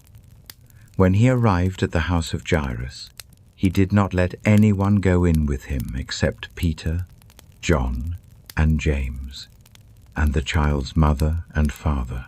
Meanwhile, all the people were wailing and mourning for her. "Quiet your wailing," Jesus said. "She is not truly gone, but simply resting." They smiled with knowing sorrow at him, knowing that she was gone. But he took her by the hand and said, "My child, get up." Her gentle breath came back to her, and at once she stood up. Then Jesus told them to give her something to eat. Her parents were astonished, but he ordered them not to tell anyone what had happened. Luke chapter 10. After this, the Lord chose 72 other friends and sent them out in loving pairs ahead of him to every town and place where he was about to go. He told them, "The field is ripe with goodness, but the helping hands are few. Ask the Lord of the harvest, therefore, to send out workers into his harvest field. Go, I am sending you out like gentle lambs among the wild ones. Do not take a purse or a bag or sandals. Do not stop for long talks on the way. When you enter a house, first say, 'May peace softly rest upon this home.' If someone who promotes peace is there, your peace will rest on them. If not, it will return to you. Stay there, eating and drinking whatever they give you, for the worker deserves his gentle wages. Do not move around from house to house. When you enter a town and are welcomed, eat what is offered to you. Bring comfort to the ailing ones who are there, and tell them the loving kingdom of God has come near to you. But when you enter a town and are not welcomed, go into its streets and say, 'Even the dust of your town we gently shake from our feet as a quiet sign.' Yet be sure of this, the loving kingdom of God has come near. I tell you, it will be a little lighter on that day for Sodom than for that town. Oh, dear Chorazin, it grieves me for you. Oh, dear Bethsaida, it grieves me for you. For if the wonders that were done in you had been done in Tyre and Sidon, they would have turned their hearts long ago, with quiet sorrow and dust on their clothes. But it will be a little lighter for Tyre and Sidon at the judgment than for you. And you, Capernaum, will you reach up to the stars? No, you will go down into the quiet earth. Whoever listens to you, listens to me. Whoever turns away from you, turns away from me. But whoever turns away from me, turns away from him who sent me." The 72 returned with joy and said, "Lord, even the troubling spirits listen to us in your name."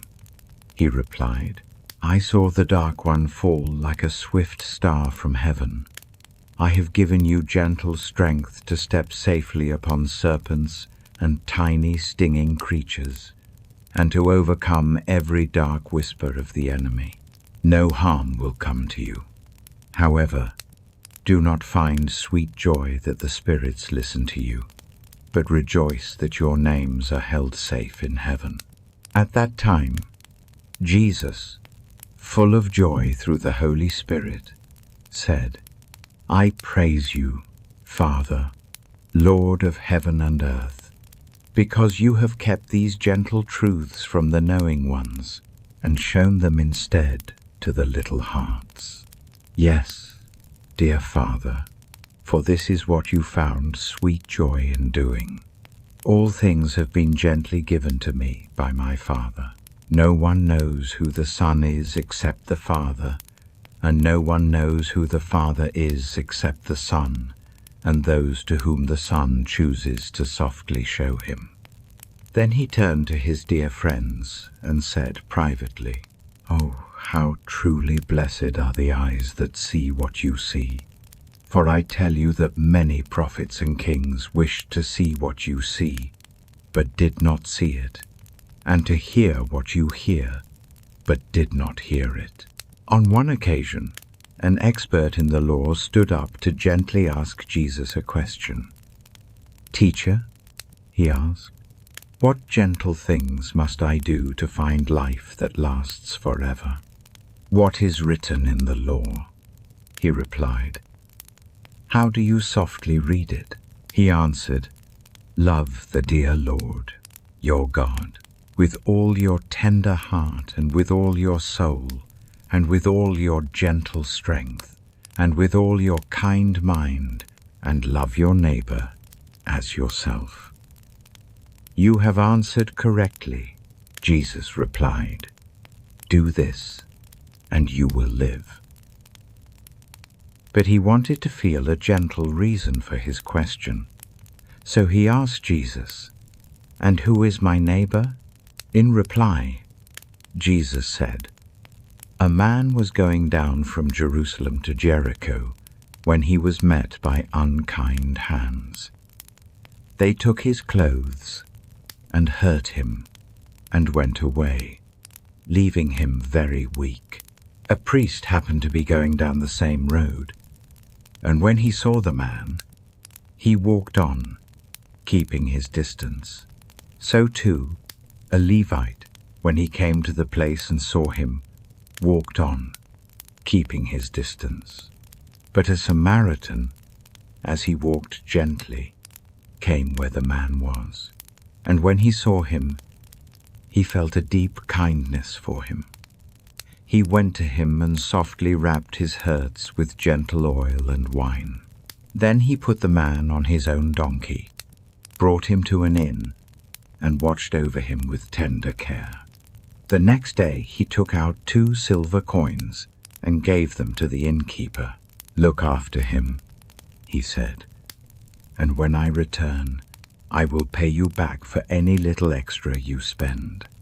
Which of these 3 do you think was a neighbor to the man who fell into the hands of unkind ones? The expert in the law replied, "The one who showed a gentle heart to him."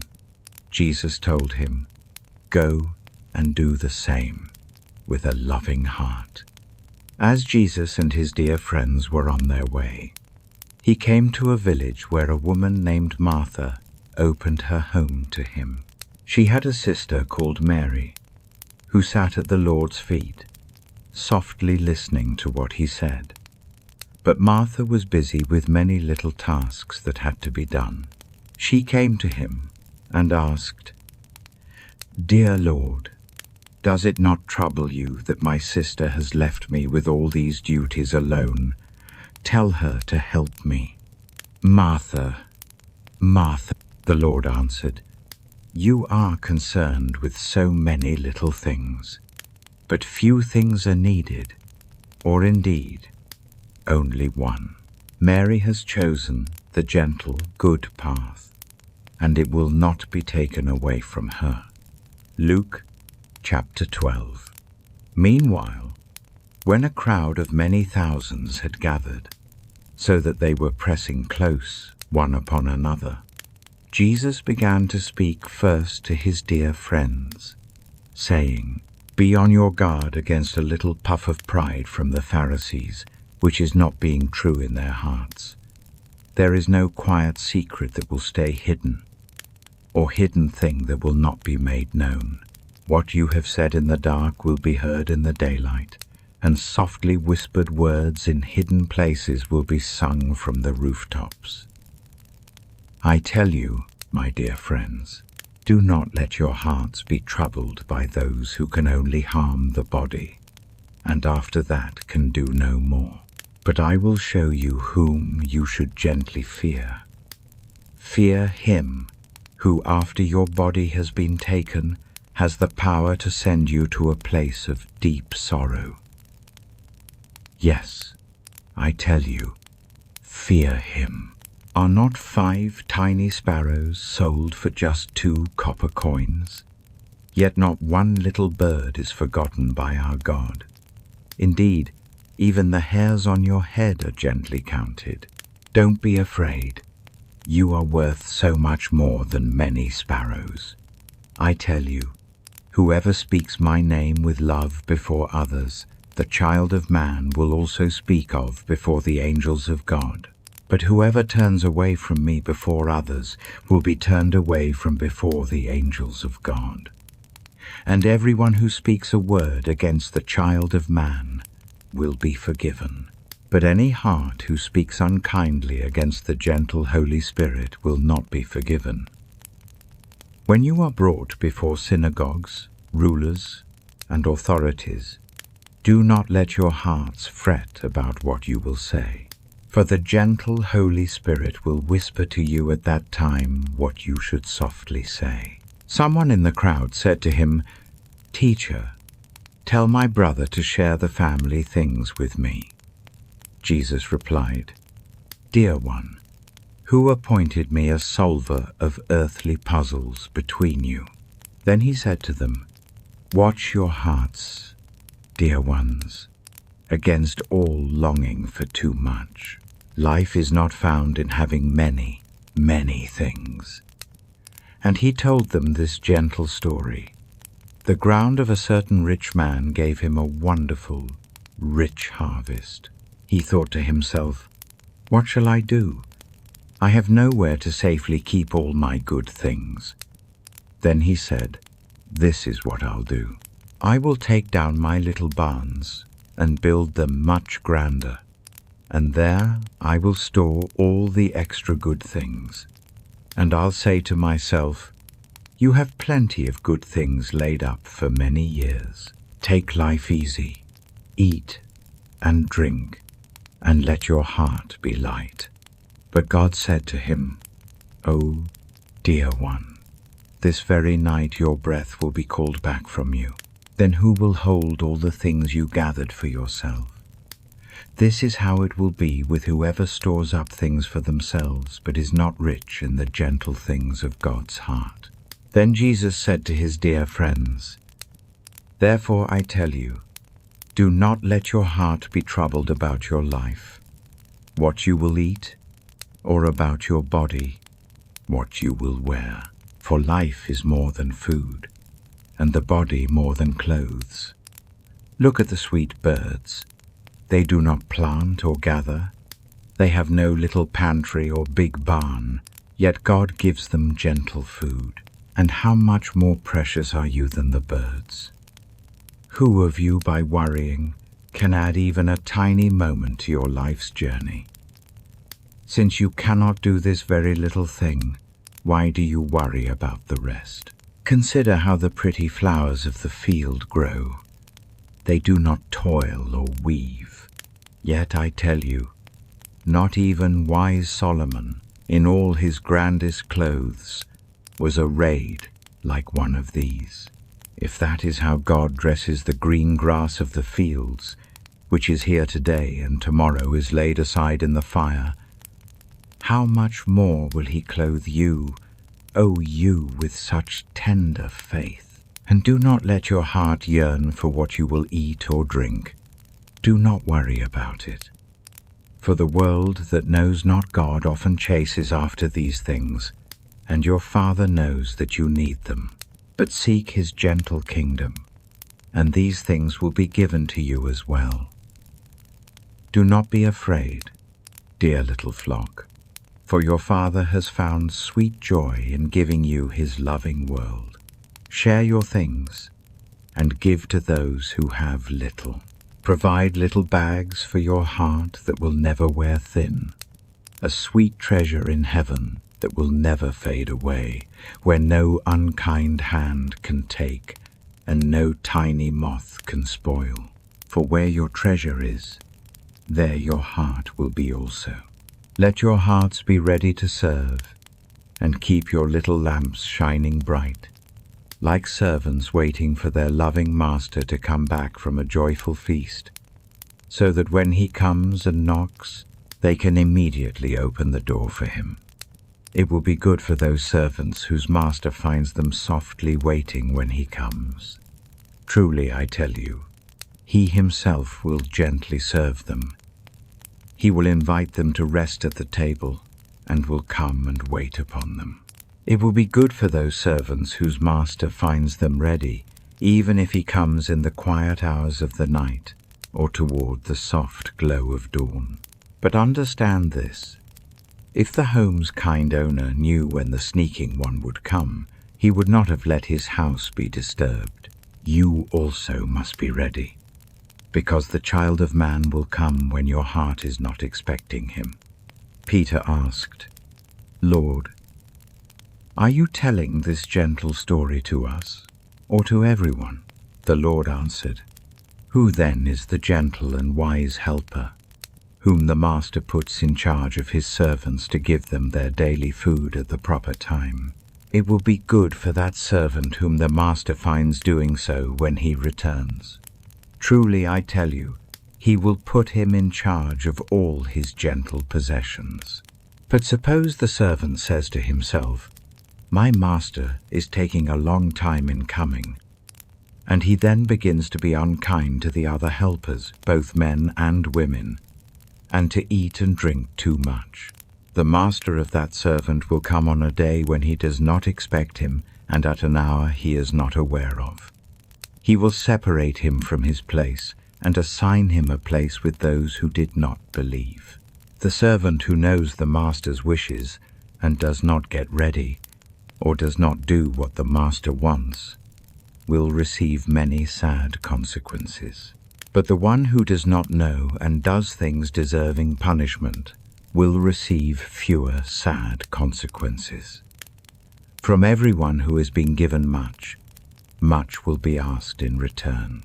And from the one who has been entrusted with much, much more will be asked. I have come to bring a warm, strong passion upon the earth, and oh, how my heart wishes it were already burning bright. But I have a deep, cleansing journey to take, and how my spirit feels drawn. Do you think I came to bring only calm stillness on earth? No, I tell you, that from now on there will be a gentle turning apart. There will be 5 in one family, finding their hearts turned from one another, 3 against 2, and 2 against 3. They will be divided, papa against child, and child against papa, mamma against daughter, and daughter against mamma. The older mother heart against the newer mother heart, and the newer mother heart against the older mother heart. He said to the crowd, When you see a cloud rising in the west, immediately you say, It's going to rain. And it does. And when the south wind blows, you say, It's going to be hot. And it is. Hypocrites! You know how to read the quiet signs of the earth and the heavens. How is it that you don't know how to understand the gentle urgings of this very moment? Why don't you discern in your hearts what is true, As you are going with one who troubles you to the kind ruler, try hard to find a gentle peace along the road. Or one who troubles you may lead you to the judge's door, and the judge turn you over to the helper of the law, and the helper throw you into a quiet, lonely place. I tell you, you will not get out until you have paid the last little payment. Luke chapter 15. Now the gentle folk, collectors of taxes and those who had strayed, were all gathering around to hear Jesus. But the Pharisees and the wise teachers of the law whispered with gentle concern, "This man opens his heart to those who have strayed and shares his meal with them." Then Jesus told them this gentle story. Suppose one of you has 100 sweet sheep and one little lamb wanders away. Doesn't he leave the 99 safe in the green fields and seek his lost little one until he finds it? And when he finds it, with a happy heart, he lifts it gently to his shoulders and goes home. Then he calls his friends and neighbors together and says, "Come, let us share sweet joy. I have found my little lamb." I tell you that in the same way, there will be more sweet joy in heaven for one heart that turns back than for 99 good souls who need not turn. Or suppose a woman has 10 shining coins and one slips away. Doesn't she light a soft lamp, sweep the little house, and search with a gentle heart until she finds it? And when she finds it, she calls her friends and neighbors together and says, "Share my sweet joy. I have found my precious coin." In the same way, I tell you, there is sweet joy among God's angels for one heart that turns back. Jesus continued, "There was a man who had 2 sons. The younger one said to his father, 'Dear father, give me my share of the family's good things.' So he divided his property between them. Not long after that, the younger son gathered together all he had, set off for a distant country, and there let his good things slip away in carefree ways. After he had spent everything, there was a time of great hunger in that whole country, and he felt a quiet ache of want. So he went and hired himself out to a kind man of that country, who sent him to his fields to feed pigs. He wished for the simple food the pigs were given, but no one offered him a gentle morsel. When his heart began to wake up, he said, "How many of my dear father's helpers have more than enough gentle food, and here I am, fading away with hunger.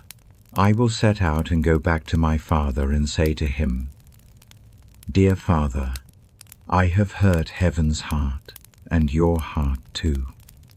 I am not worthy to be called your child. Let me be just like one of your gentle helpers.' So he got up and went to his father.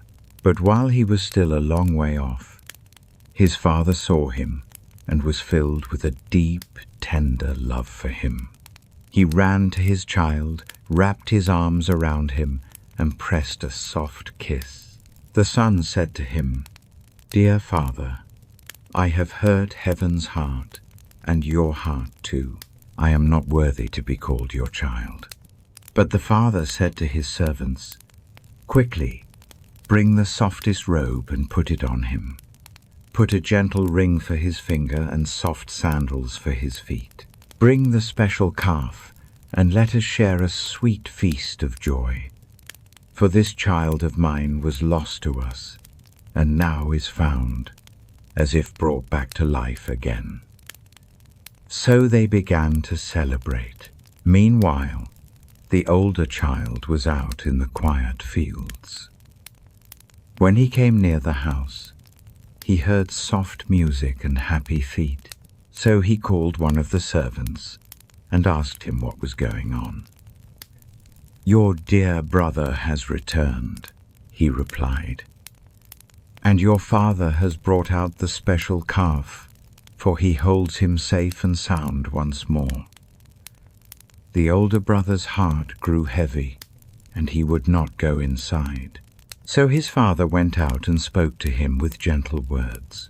But he answered his father, "Look, all these years I have worked so hard for you, and never turned from your gentle wishes. Yet you never gave me even a little goat so I could celebrate with my friends. But when this child of yours, who has let your good things slip away with those who led him astray, comes home, you brought out the special calf for him." "My son," the father said, "you are always with me, and all I have is gently yours. But we had to share in this sweet joy and be glad, because this brother of yours was lost to us and is found as if brought back to life again." John chapter 3. Now there was a kind Pharisee, a gentleman named Nicodemus, who was part of the wise council. He came to Jesus at night and said, "Dear teacher, we know that you are a teacher who has come from God, for no one could do such gentle wonders unless God's love was with him." Jesus replied, "Truly, truly, I gently tell you, no one can see God's loving kingdom unless they are born anew in spirit. How can someone be born when they are old?" Nicodemus asked. "Surely they cannot go back into his mother's gentle keeping to be born." Jesus answered, "Truly, truly, I gently tell you, no one can enter God's loving kingdom unless they are born of soft water and the gentle spirit. The body brings forth a body, but the spirit gives new spirit life. You should not be surprised at my saying, 'You must be born anew in spirit.' The soft wind whispers where it wills. You hear its gentle sound, but cannot see where it begins or where it goes. So it is with every heart born of the gentle spirit." "How can this be?" Nicodemus asked. "You are a kind teacher of God's people," said Jesus, "and do you not understand these things? Truly, truly, I gently tell you, we speak of what we know, and we speak softly of what we have seen. But still, you hearts do not receive our gentle words. I have shared with you about things of this quiet earth, and you do not trust. How then will you trust if I speak of the gentle things of heaven? No one has ever touched heaven's gate, save the one who came down from heaven, the child of man. Just as Moses held up the gentle snake in the desert sands, so the child of man must be raised up, that every heart that trusts may find life that lasts forever in him. For God loved the whole wide world so very, very much, that he gave his one dear Son, that whoever trusts in him will not fade away, but live forever and ever. For God did not send his Son into the world to judge the world, but to softly save the world through him. Whoever trusts in him is not judged, but whoever turns away from believing is already on a path of sorrow, because they have not placed their trust in God's own dear Son. This is the truth. A gentle light has come into the world, but hearts have loved the shadows more than the light, because their doings were not kind. Every heart that does unkind things shrinks from the light and will not come into the light, for fear that their doings will be seen. But whoever lives by gentle truth steps into the light, so that it may be clearly seen that their doings are held in God's gentle sight. After this, Jesus and his dear friends went out into the Judean countryside, where he spent some time with them and gently washed them. Now John also was softly washing at Aenon near Salem, because there was plenty of water, and people were coming and being gently washed. This was before John was placed in a quiet, lonely place. A gentle wonder arose between some of John's friends and a kind Jew about the cleansing waters. They came to John and said to him, "Dear teacher, that kind man who was with you across the river Jordan, the one you spoke of, see, he is gently washing others, and all hearts are turning to him." To this John replied, "A heart can only hold what is gently given from heaven above. You yourselves can softly speak that I said, 'I am not the promised one, but sent just a little before him.' The sweet bride belongs to her beloved groom. The dear friend who stands with the groom waits and listens for him, and his heart is full of sweet joy when he hears the groom's gentle voice. That gentle joy is mine, and now it is full. He must grow, and I must gently fade. The one who comes from heaven's height is above all. The one from earth speaks of earth's quiet things and belongs to the earth. The one who comes from heaven is above all. He speaks of what he has seen and heard, but few hearts receive his gentle words. Whoever has taken his words to heart has whispered, 'God is true.' For the one whom God has sent speaks the gentle words of God. For God gives the gentle spirit without measure. The dear Father loves his Son, and has placed all things in his gentle keeping. Whoever trusts in the Son finds life that lasts forever. But whoever turns away from the Son will not see life, for God's quiet sorrow rests upon them." Luke chapter 18. Then Jesus told his dear friends a gentle story to show them that they should always speak to God with their hearts and not grow faint. He said, "In a certain town there was a man who sat in judgment, who felt no awe for God, nor cared for others' gentle thoughts. And there was a dear widow in that town who kept coming, softly asking for fairness against one who troubled her. For some time he said no, but at last he whispered to himself, 'Even though I feel no awe for God, nor care for others' gentle thoughts, yet because this dear widow keeps softly coming to me, I will see that she finds fairness, so she won't forever trouble my peace.' And the Lord said, 'Listen to what the unjust judge says. And will not God then bring gentle fairness to his chosen ones, who call out to him with their hearts day and night? Will he keep them waiting long? I tell you, he will see that they find fairness, and swiftly too. However, when the child of man returns, will he find such gentle trust on the quiet earth?' To some who were full of their own goodness and looked with a quiet pride upon others, Jesus told this gentle story. 2 men went up to the temple to pray, one a Pharisee and the other a gentle tax collector. The Pharisee stood apart and prayed, 'Dear God, I thank you that I am not like others, those who take what's not theirs or do unkind things, or those who stray from their vows, or even like this gentle tax collector. I fast 2 times each week and give 1/10 of all my blessings.' But the tax collector stood far off. He would not even lift his eyes to heaven's soft light. He gently touched his heart and whispered, 'Dear God, please be kind to me, a simple soul who has strayed.'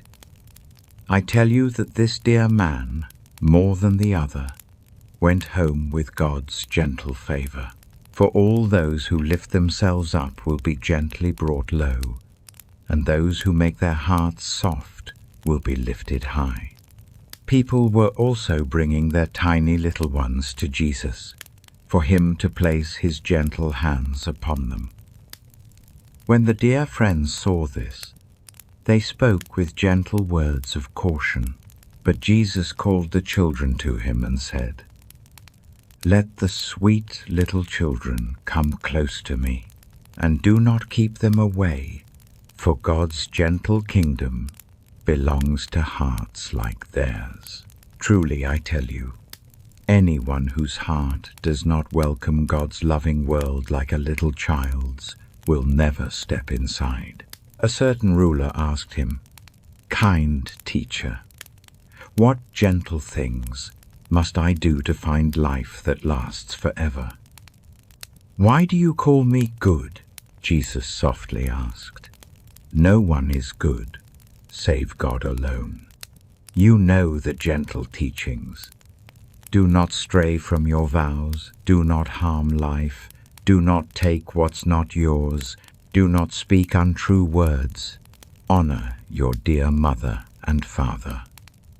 All these I have kept close to my heart since I was a little boy," he said. When Jesus heard this, he said to him, "One gentle thing still waits for you.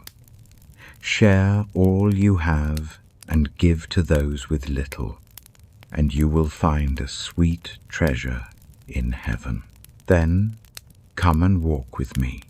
When he heard this, his heart grew very heavy, for he had many, many precious things. Jesus looked at him and said, "Oh, how truly hard it is for those with many riches to step into God's gentle kingdom. Indeed, it is easier for a great camel to pass through a needle's tiny eye than for a heart full of many riches to enter God's gentle world." Those who heard this asked, "Then who can find this gentle saving?" Jesus replied, "What is not possible for human hands is gently possible with God." Peter said to him, "We have left all our little comforts to walk gently after you." "Truly, I tell you," Jesus said to them, "no one who has gently left home, or dear partner, or brothers and sisters, or loving parents, or sweet children, for the sake of God's gentle world, will fail to receive many, many blessings in this life, and in the days to come, life that lasts forever." Jesus took the 12 aside and told them, "We are going up to Jerusalem, and everything that is written by the prophets about the child of man will be fulfilled. He will be gently given over to those from other lands. They will speak unkind words to him, hurt him, and cause him to leave this life. But on the third sweet day, he will rise again." The dear friends did not understand these gentle words at all. Their meaning was softly hidden from them, and they did not know what he was talking about. As Jesus approached Jericho, a gentle man, whose eyes could not see, sat by the road, softly asking for help. When he heard the crowd going by, he asked what was happening. They told him, "Dear Jesus of Nazareth is walking by." He called out, "Jesus, dear Son of David, show me your gentle kindness." Those who led the way spoke softly to him, telling him to be still. But he called out with more heart, "Son of David, show me your gentle kindness." Jesus stopped and ordered the man to be brought to him. When he came near, Jesus asked him, "What does your heart long for me to do for you?" "Dear Lord, I wish to see," he replied. Jesus said to him, "Open your eyes. Your gentle trust has made you well." Immediately his eyes could see, and he followed Jesus, singing soft praises to God. When all the people saw it, they also sang praises to God. John chapter 6.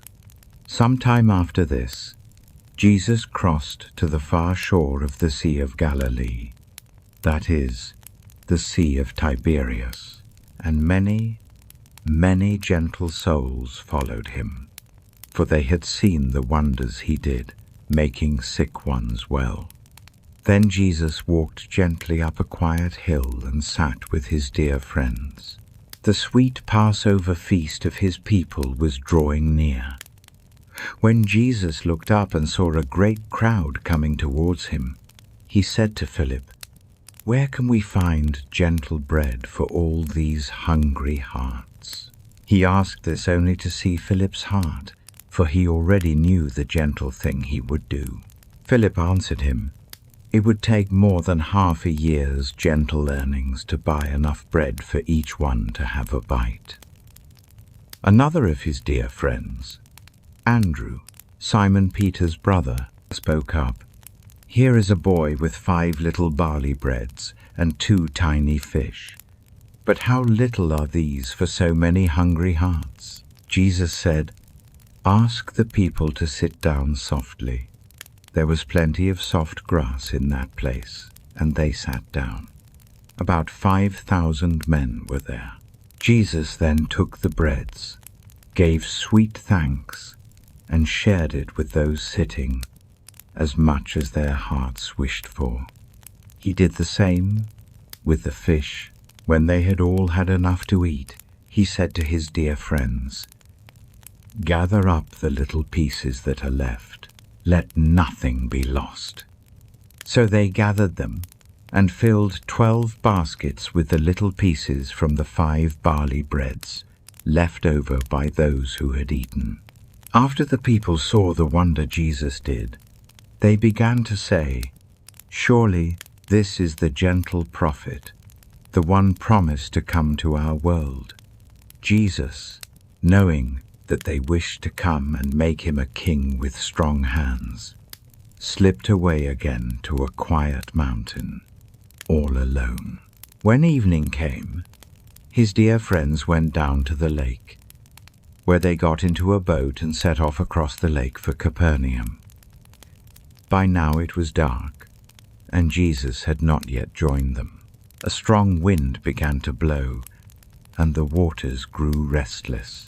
When they had gently rowed about 3 or 4 miles, they saw Jesus coming near their boat, walking softly on the waters, and their hearts felt a gentle fear. But he said to them, "It is I. Do not let your hearts be troubled." Then they were willing to take him into the boat, and at once the boat touched the shore where they were heading. The next day, the crowd that had stayed on the opposite shore of the lake understood that only one little boat had been there, and that Jesus had not gone into it with his dear friends, but that they had gone on alone.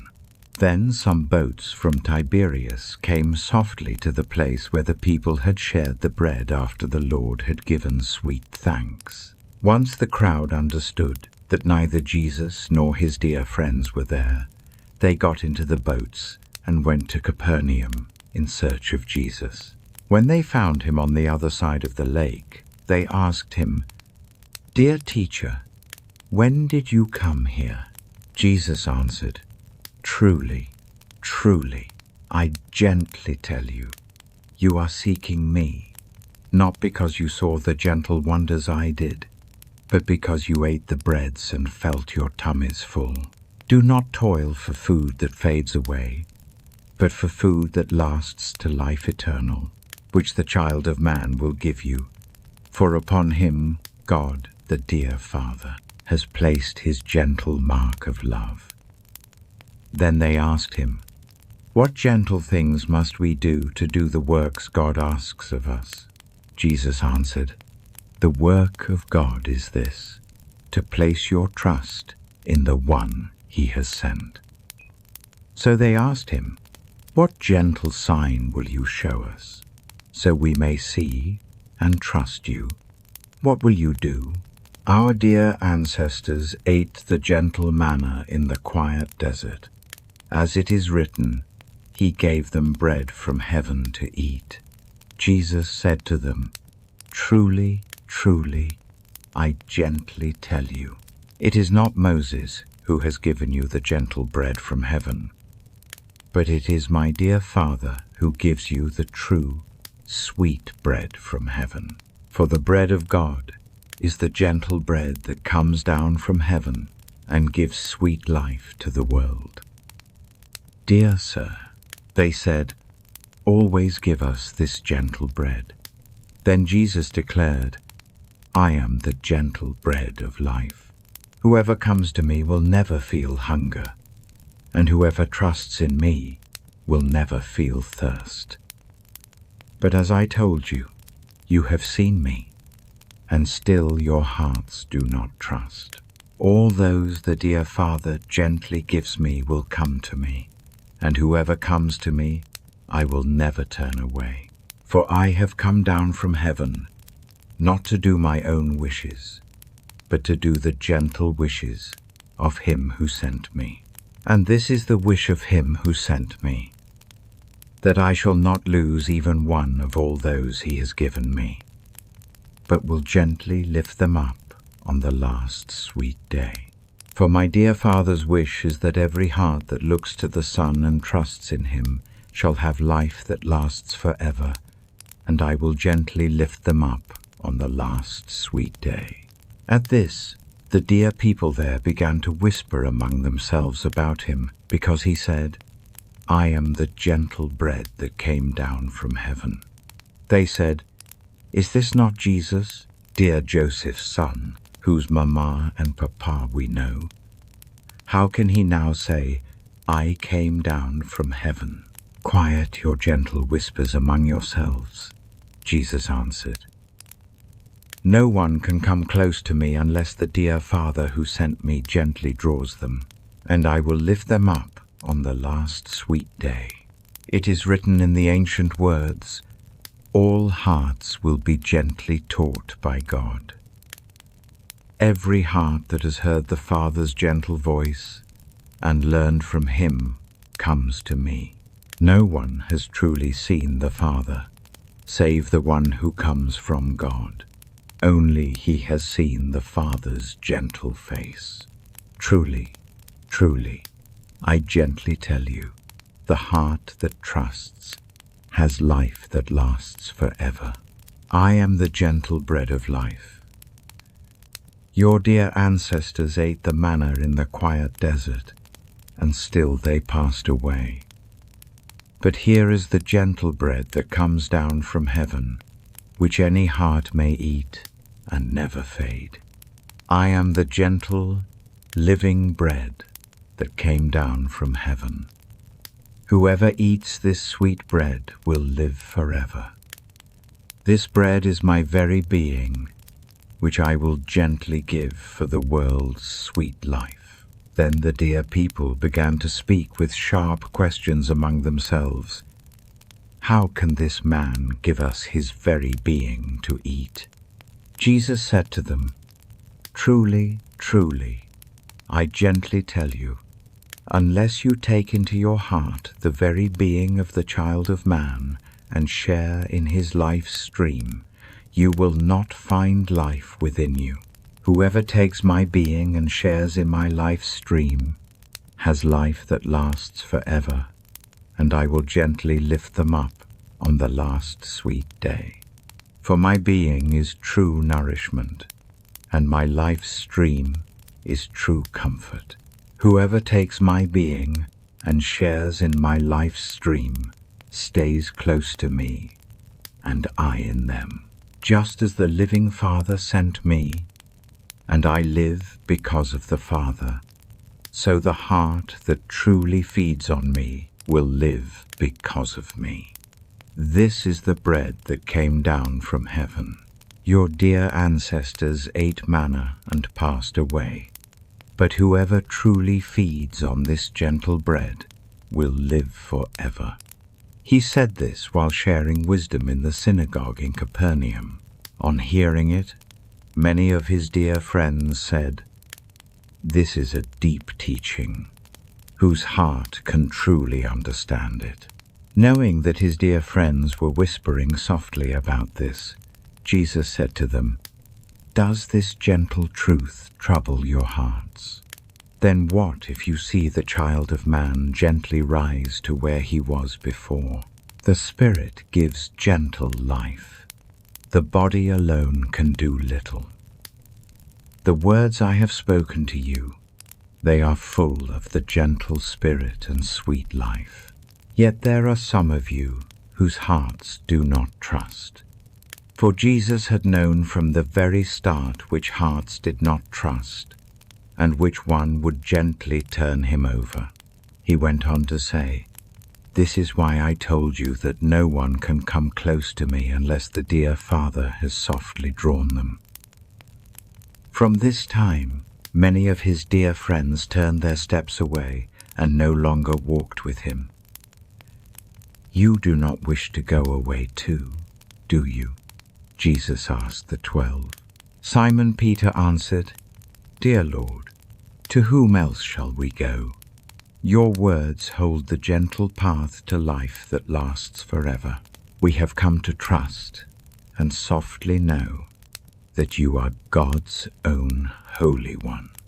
Then Jesus replied, "Have I not chosen you, my 12 dear ones? Yet one among you holds a dark whisper in his heart." He meant Judas, son of Simon, from Iscariot, who, though one of the 12, would later gently turn him over. John chapter 8. Then they all went to their homes, but Jesus walked softly to the Mount of Olives. At the soft morning light, he appeared again in the temple, where all the gentle people gathered near, and he sat to share his loving words with them. The wise teachers of the law and the kind Pharisees brought a woman who had strayed from her vows.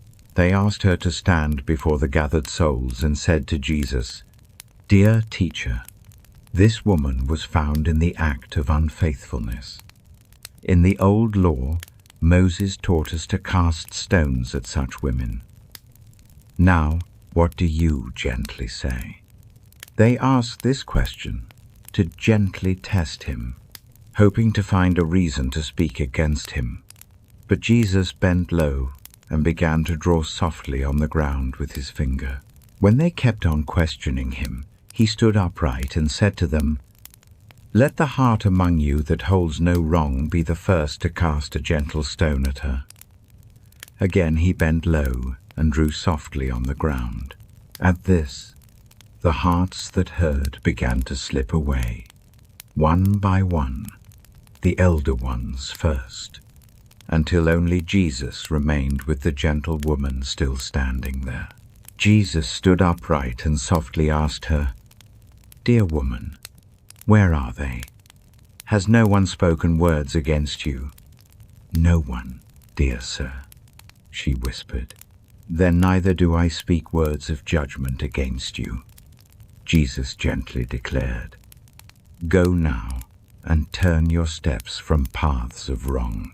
When Jesus spoke again to the people, he said, "I am the gentle light of the world. Whoever follows me will never wander in shadows, but will always have the sweet light of life." The Pharisees spoke gently to him. "Here you speak of yourself. Your gentle words are not enough." Jesus answered, "Even if I speak softly of myself, my gentle words are true, for I know where my spirit came from, and where it gently goes. But you do not know from where I come, or where I go. You judge by what your eyes see. I speak no words of judgment on any heart, but if I do speak gently of judgment, my choices are true, for I am not alone. I stand with the dear Father who sent me. In your own law it is written that the gentle word of two hearts is true. I am one who speaks for myself. My other soft witness is the dear Father who sent me." Then they asked him, "Where is your dear Father?" "You do not know me or my Father," Jesus softly replied. "If your hearts knew me, you would know my Father too." He spoke these gentle words while sharing wisdom in the temple, near where the gifts were given. Yet no one took hold of him, for his gentle time had not yet come. Once more Jesus said to them, "I am gently going away, and you will seek for me, but you will still carry your wrongs, for where I go, you cannot come." This made the gentle people ask, "Will he harm himself? Is that why he says, 'Where I go, you cannot come'?" But he continued, "You are from the quiet earth below. I am from the gentle heavens above. You belong to this world. I do not belong to this world.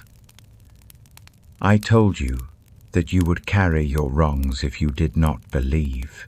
If you do not trust that I am He, you will indeed carry your wrongs." "Who are you?" they asked. "Just what I have been gently telling you from the very start," Jesus replied. "I have many gentle truths to share about you, but he who sent me is full of trust. And what I have heard from him, I softly tell the world." They did not gently understand that he was speaking of his dear Father. So Jesus said, "When you have gently lifted up the child of man, then your hearts will know that I am He, and that I do nothing from my own heart, but speak just what the dear Father has whispered to me. The one who sent me is always by my side. He has not left me to be alone, for I always do what brings him gentle joy." Even as he softly spoke, many gentle souls believed in him. To those who trusted him, Jesus said, "If you hold fast to my gentle words, you are truly my dear friends. Then you will know the sweet truth, and the truth will set your hearts free." They answered him, "We are Abraham's children, and have never been held captive by any heart. How can you say we shall be set free?" Jesus replied, "Truly, truly, I gently tell you, every heart that does wrong is held captive by wrong. Now a servant has no lasting place in the family's gentle circle, but a son belongs to it forever and ever. So if the dear Son sets you free, your hearts will truly be free. I know you are Abraham's children, yet you seek a way to gently take my life, because my gentle words find no quiet place in your hearts. I am sharing with you what I have seen in the dear Father's gentle presence, and you are doing what you have heard from your own father." "Abraham is our dear father," they answered. "If you were Abraham's children," said Jesus, "then you would do the gentle things Abraham did. But instead, you seek a way to gently take my life, a man who has told you the sweet truth I heard from God. Abraham did not do such things. You are doing the works of your own father." "We are not children of straying," they gently protested. "The only father we have is God himself." Jesus said to them, "If God were your dear Father, you would hold me in love, for I have come here from God. I have not come by my own choosing. God sent me softly. Why are my gentle words not clear to your hearts? Because you are not able to truly hear what I say. You belong to your father, the dark one, and you wish to do your father's wishes. He was a taker of life from the very start, not holding to the gentle truth, for no truth dwells within him. When he whispers untrue things, he speaks his own tongue, for he is a teller of untruths, and the father of them all. Yet because I share the sweet truth, your hearts do not trust me. Can any of you show me to have done wrong? If I am telling the truth, why do you not trust me? Whoever belongs to God hears what God gently says. The reason you do not hear is that you do not belong to God. The gentle people answered him, Are we not right in saying that you are a stranger from Samaria and troubled by a dark cloud?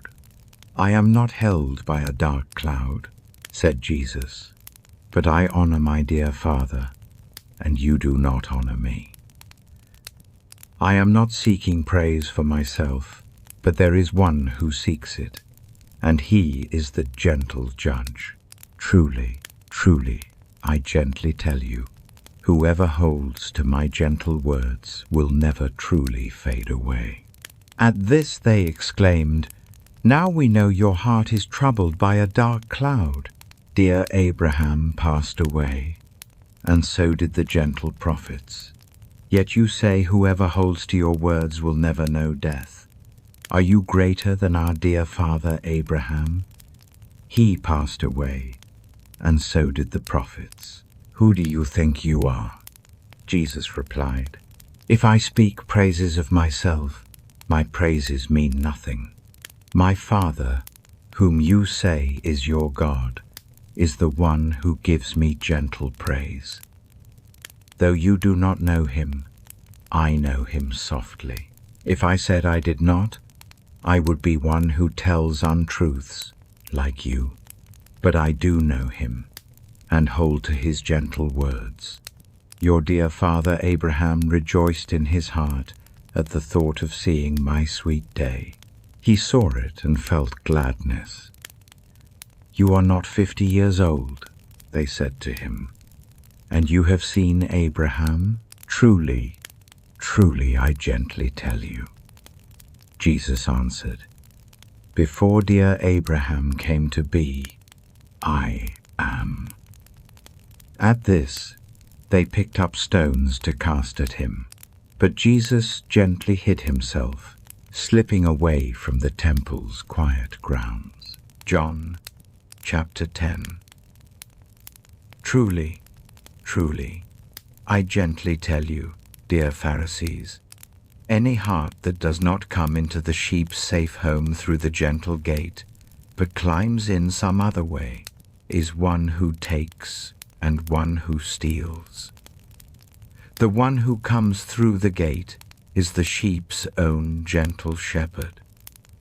The gatekeeper opens the gate for him, and the sweet sheep listen to his soft voice. He calls his own little ones by name and leads them out. When he has brought out all his own, he walks ahead of them, and his sheep follow him, for they know his loving voice. But they will never follow one they do not know. Indeed, they will run away from him, for they do not know a stranger's voice. Jesus used this gentle story, but the Pharisees did not understand what he was softly sharing with them. Therefore Jesus said again, Truly, truly, I gently tell you, I am the gentle gate for the sheep. All who have come before me are those who take and steal, but the sweet sheep have not listened to them. I am the gate. Whoever comes in through me will find gentle saving. They will come in and go out and find soft green fields. The one who takes comes only to steal, to harm, and to break apart. I have come that they may have life, and have it flowing, full and sweet. I am the gentle, good shepherd. The good shepherd lays down his very life for his sweet sheep. The hired helper is not the shepherd, and the sheep are not his own. So when he sees the wild wolf coming, he leaves the sheep and runs away. Then the wolf troubles the flock and scatters them. The man runs away because he is only a helper and cares nothing for the sweet sheep. I am the gentle, good shepherd. I know my sweet sheep, and my sheep know me, just as the dear Father knows me, and I know the Father, and I lay down my very life for the sheep. I have other sweet sheep, not of this gentle fold. I must bring them too. They also will listen to my soft voice, and there will be one flock and one gentle shepherd. The reason my dear Father loves me is that I lay down my life, only to gently take it up again. No one takes it from me, but I lay it down of my own loving will. I have the gentle power to lay it down, and the power to take it up again. This sweet wish I received from my Father. The gentle people who heard these words were again of two hearts.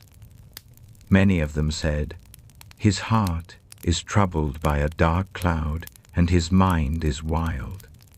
Why should we listen to him?"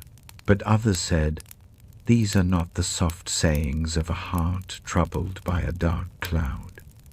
Can a dark cloud open the eyes of those who cannot see?" Then came the sweet festival of dedication in Jerusalem. It was winter's soft embrace, and Jesus was in the temple's quiet courts, walking in Solomon's gentle covered way.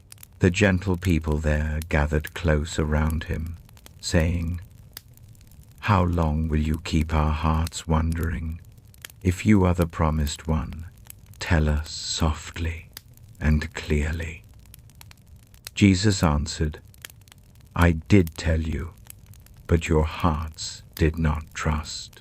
The gentle works I do in my dear Father's name speak softly of me, but you do not trust because you are not my sweet sheep. My sweet sheep listen to my soft voice. I know them, and they follow me. I give them life that lasts forever, and they shall never fade away. No one will gently pull them from my hand. My dear Father, who has given them to me, is greater than all. No one can gently pull them from my Father's hand. I and the dear Father are one heart." Again, his gentle questioners picked up stones to cast at him. But Jesus said to them, "I have shown you many kind works from the Father. For which of these gentle acts do you wish to cast stones at me?" "We are not casting stones at you for any good work," they softly replied, "but for speaking words against God, because you, a simple man, say you are God." Jesus answered them, "Is it not gently written in your own law, 'I have said you are gods'?" If he called them gods, to whom the gentle word of God came, and the sacred words cannot be set aside, what then of the one whom the Father set apart as his very own and sent into the world?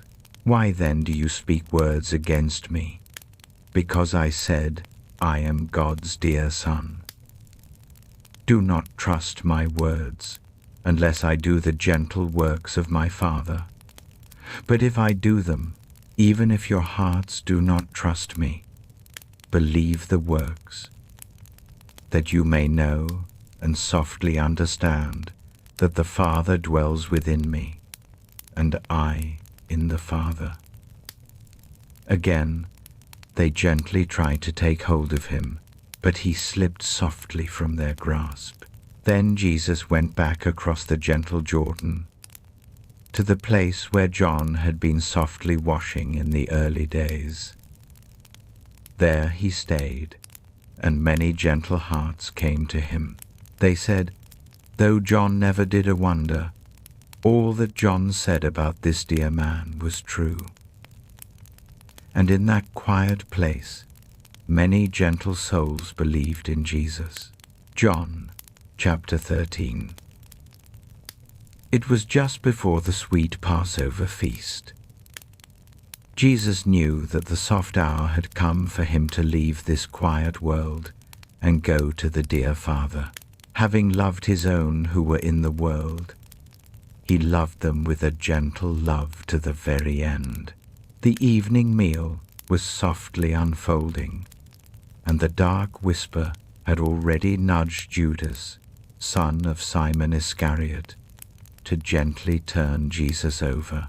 Jesus knew that the Father had placed all things under his gentle power, and that he had come from God and was returning softly to God.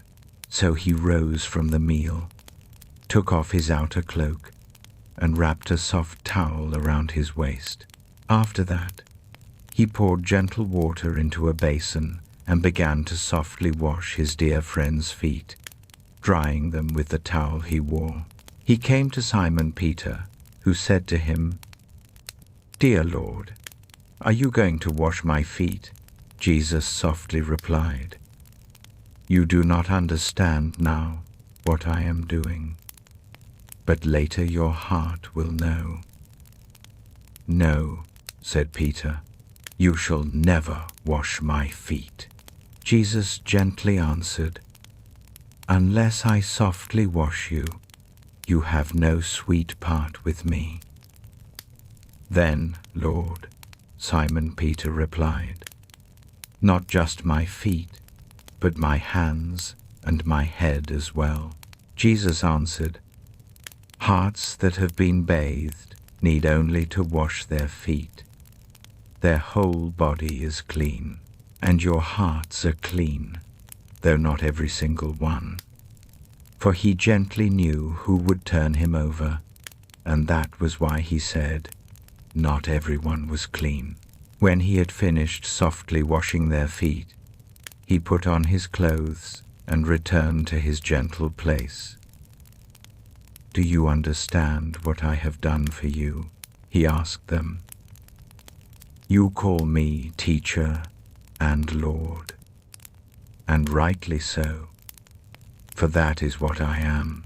Now that I, your Lord and teacher, have softly washed your feet, you also should wash one another's feet. I have given you a gentle path to follow, that you should do as I have done for you. Truly, truly, I gently tell you, no gentle helper is greater than his master, nor is a soft messenger greater than the one who sent him. Now that your hearts know these gentle truths, you will be blessed if you softly do them. I am not speaking of all of you. I know the hearts I have gently chosen, but this is to fulfill the ancient words. He who shared my gentle bread has softly turned against me. I am sharing this with you now, before it comes to be, so that when it happens, your hearts will trust that I am. Truly, truly, I gently tell you, whoever accepts any heart I send, accepts me, and whoever accepts me, accepts the one who sent me." After he had softly said this, Jesus' spirit felt a gentle stirring, and he softly said, "Truly, truly, I tell you, one among you is going to gently turn me over." His dear friends looked at one another, their hearts wondering which one he meant. One of them, the dear friend whom Jesus loved, was resting close to him. Simon Peter gently nudged this friend and whispered, "Ask him which one he means." Leaning back against Jesus, he asked him, "Dear Lord, who is it?" Jesus softly answered, "It is the one to whom I will give this little piece of bread when I have dipped it in the gentle dish." Then, dipping the little piece of bread, he gave it to Judas, son of Simon Iscariot. As soon as Judas took the bread, a dark whisper entered his heart. So Jesus told him, "What you are gently about to do, do swiftly." But no heart at the meal softly understood why Jesus said this to him. Since Judas held the money purse, some thought Jesus was telling him to buy what was needed for the sweet feast, or to give a gentle gift to those with little. As soon as Judas had taken the bread, he went out, and it was night's soft embrace. When he was gone, Jesus said, "Now the child of man is made radiant, and God is made radiant in him. If God is made radiant in him, God will make the sun radiant in himself, and will do so at once. My dear children, I will be with you only a little while longer. You will seek for me, and just as I told the gentle people, so I tell you now, where I am going, you cannot come. A new, gentle teaching I give you. Love one another. As I have loved you, so you must love one another. By this, all hearts will know that you are my dear friends, if you hold love for one another." Simon Peter asked him, "Dear Lord, where are you gently going?" Jesus replied, "Where I am going, you cannot follow now, but you will follow later." Peter asked, "Dear Lord, why can I not follow you now?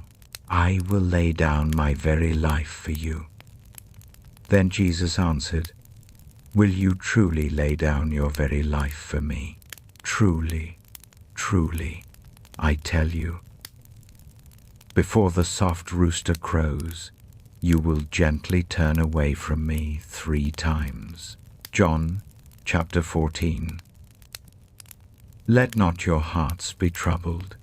You trust in God, trust also in me. My dear Father's home has many gentle dwelling places. If it were not so, would I have softly told you that I go there to prepare a sweet place for you?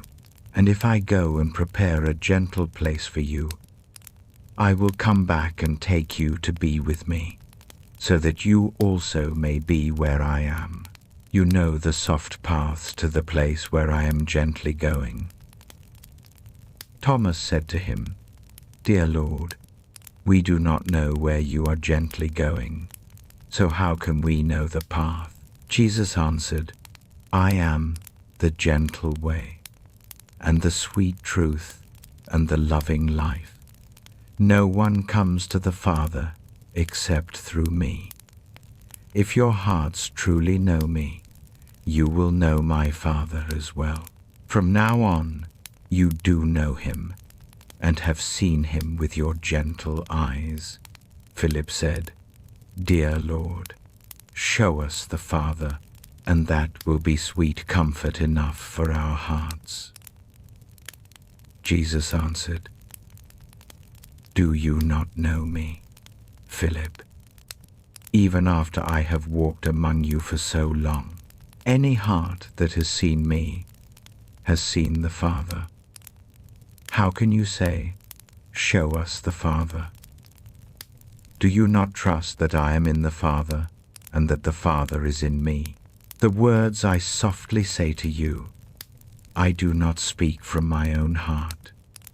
Rather, it is the Father dwelling within me, who is doing his gentle work. Trust me when I say that I am in the Father, and the Father is in me. Or at least trust by the gentle works themselves. Truly, truly, I gently tell you, whoever trusts in me will do the gentle works I have been doing, and they will do even greater wonders than these, because I am going to the Father. And I will do whatever you gently ask in my name, so that the Father may be made radiant in the Son. You may ask me for anything in my name, and I will do it. If you love me, hold to my gentle teachings, and I will ask the Father, and he will give you another comforting friend to help you and be with you forever, the Spirit of sweet truth. The world cannot gently take him in, because it neither sees him nor knows him. But your hearts know him, for he lives with you and will be softly in you. I will not leave you like little ones without a parent. I will come to you. Soon, the world will not see me anymore, but you will see me. Because I live, you also will live. On that sweet day, you will know that I am in my Father, and you are in me, and I am softly in you. Whoever holds my gentle teachings and keeps them is the heart that loves me. The heart that loves me will be loved by my Father, and I too will love them and gently show myself to them. Then Judas, not Iscariot, said, "But Lord, why do you plan to gently show yourself to us and not to the world?" Jesus replied, "Any heart that loves me will hold to my gentle teaching. My Father will love them, and we will come to them and make our sweet home with them. Any heart that does not love me will not hold to my gentle teaching. These words you hear are not my own. They belong to the Father who sent me softly. All this I have softly spoken while still with you. But the comforting friend, the Holy Spirit, whom the Father will send in my name, will teach you all gentle things, and will bring back to your hearts everything I have softly said to you. Peace I leave with you. My own sweet peace I give to you. I do not give to you as the world gives. Do not let your hearts be troubled, and do not let them be afraid. You heard my gentle words. I am going away, and I am coming back to you. If you loved me, your hearts would be glad that I am going to the Father. For the Father is greater than I. I have told you this now, before it comes to be, so that when it happens, your hearts will trust. I will not speak much more to you, for the ruler of this quiet world is coming. He has no gentle hold over me, but he comes so that the world may learn that I love the Father and do exactly what my dear Father has softly told me. Come now, let us gently leave. John chapter 15. I am the gentle, true vine, and my dear Father is the kind gardener. He softly takes away every branch in me that bears no sweet fruit, while every branch that does bear fruit he gently trims, so that it will be even more fruitful. Your hearts are already clean because of the gentle words I have spoken to you. Stay close to me, as I also stay close to you. No branch can bear sweet fruit by itself. It must stay close to the vine. Neither can you bear fruit unless you stay close to me. I am the gentle vine. You are the soft branches. If you stay close to me, and I in you, you will bear much sweet fruit. Apart from me, you can do nothing at all. If you do not stay close to me, you are like a little branch that is taken away and fades. Such branches are gathered, laid into the fire, and softly burned. If you stay close to me, and my gentle words stay close in you, ask whatever your heart wishes, and it will be softly done for you. This brings gentle praise to my Father, that you bear much sweet fruit, showing yourselves to be my dear friends. As the Father has loved me, so have I loved you. Now, stay gently in my love. If you hold to my gentle teachings, You will stay in my love, just as I have held to my Father's gentle teachings and stay in his love. I have shared this with you so that my sweet joy may be in you, and that your joy may be full and flowing. My gentle teaching is this: love each other as I have loved you. No heart holds greater love than this, to lay down one's very life for one's dear friends. You are my dear friends if you gently do what I teach.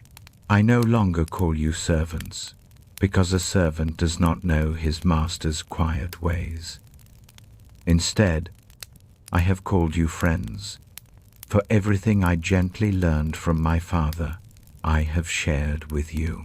You did not choose me, but I chose you, and gently set you apart, so that you might go and bear sweet fruit, fruit that will last, and so that whatever you ask in my name, the Father will gently give you. This is my gentle teaching: love each other. If the world holds unkind thoughts for you, remember that it held unkind thoughts for me first. If you belong to the world, it would love you as its own, but you do not belong to the world. I have gently chosen you out of the world. That is why the world holds unkind thoughts for you. Remember my gentle words. A servant is not greater than his master. If they troubled me, they will trouble you also. If they held to my teaching, they will hold to yours also. They will treat you this way because of my gentle name, for they do not know the one who sent me. If I had not come and softly spoken to them, they would not carry this wrong. But now they have no gentle reason for their wrong. Whoever holds unkind thoughts for me holds unkind thoughts for my Father as well. If I had not done among them the gentle works no one else did, they would not carry this wrong. As it is, they have seen, and yet they have held unkind thoughts for both me and my Father. But this is to fulfill what is written in their ancient law. They held unkind thoughts for me without reason. When the comforting friend comes, whom I will send to you from the Father, the Spirit of sweet truth, who flows out from the Father, he will softly speak of me. And you also must speak gently, for you have been with me from the very start. John chapter 17. After Jesus softly said this, he looked towards heaven and gently prayed, "Dear Father, the hour has come. Make your Son radiant, so that your Son may make you radiant. For you gave him gentle power over all hearts, that he might give life that lasts forever to all those you have given him. Now this is life eternal, that they may softly know you, the only true God, and Jesus Christ, whom you have sent. I have brought you gentle praise on earth by finishing the work you gave me to do. And now, dear Father, make me radiant in your presence, with the radiance I had with you before the world began. I have gently shown you to those whom you gave me from the world. They were yours. You gave them to me, and they have held to your gentle word. Now they know that everything you have given me comes from you, for I gave them the gentle words you gave me, and they took them to heart. They knew with quiet certainty that I came from you, and they trusted that you sent me. I gently pray for them. I am not praying for the world, but for those you have given me, for they are yours. All I have is gently yours, and all you have is softly mine, and radiance has come to me through them. I will remain in the world no longer, but they are still in this quiet world, and I am coming to you, Holy Father. Protect them by the gentle power of your name, the name you gave me, so that they may be one, just as we are one. While I was with them, I protected them and kept them safe by that name you gave me. None has been lost, save the one destined for turning away, so that the ancient words would be fulfilled. I am coming to you now, but I say these gentle things while I am still in the world, so that they may have the full measure of my sweet joy within their hearts. I have given them your gentle word, and the world has held unkind thoughts for them, for they are not of the world, any more than I am of the world. My gentle prayer is not that you take them out of the world, but that you protect them from the dark whisperer. They are not of the world, even as I am not of it. Make them pure by the sweet truth. Your word is truth. As you sent me into the world, I have sent them into the world. For them, I make myself pure, that they too may be truly pure. My gentle prayer is not for them alone. I pray also for those who will trust in me through their sweet message, that all of them may be one, dear Father, just as you are in me and I am in you. May they also be softly in us, so that the world may believe that you have sent me. I have given them the radiance that you gave me, that they may be one as we are one, I in them and you in me, so that they may be brought to a full, sweet oneness. Then the world will know that you sent me, and have loved them, even as you have loved me. Dear Father, I wish for those you have given me to be with me where I am, and to see my radiance, the radiance you have given me, because you loved me before the gentle world began. Righteous Father, though the world does not softly know you, I know you, and they know that you have sent me. I have gently shown you to them, and will continue to make you known, so that the love you hold for me may be in them, and that I myself may be softly in them. John chapter 20. Early on the first sweet day of the week, while it was still softly dark, Mary Magdalene went to the quiet tomb and saw that the stone had been gently rolled away from the entrance. So she came running, softly, to Simon Peter and the other dear friend, the one Jesus loved, and said, "They have taken the dear Lord from the tomb. We do not know where they have laid him." So Peter and the other dear friends set out for the tomb. Both were running, but the other friend ran faster than Peter and reached the tomb first. He bent low and looked in at the soft linen cloths lying there, but did not go inside. Then Simon Peter came softly behind him and went straight into the tomb. He saw the soft linen cloths lying there, as well as the gentle cloth that had been wrapped around Jesus' head. The cloth was still resting in its place, apart from the linen. Finally, the other dear friend, who had reached the tomb first, also went inside.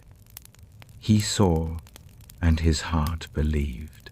They still did not softly understand from the sacred words that Jesus had to gently rise from the quiet dead.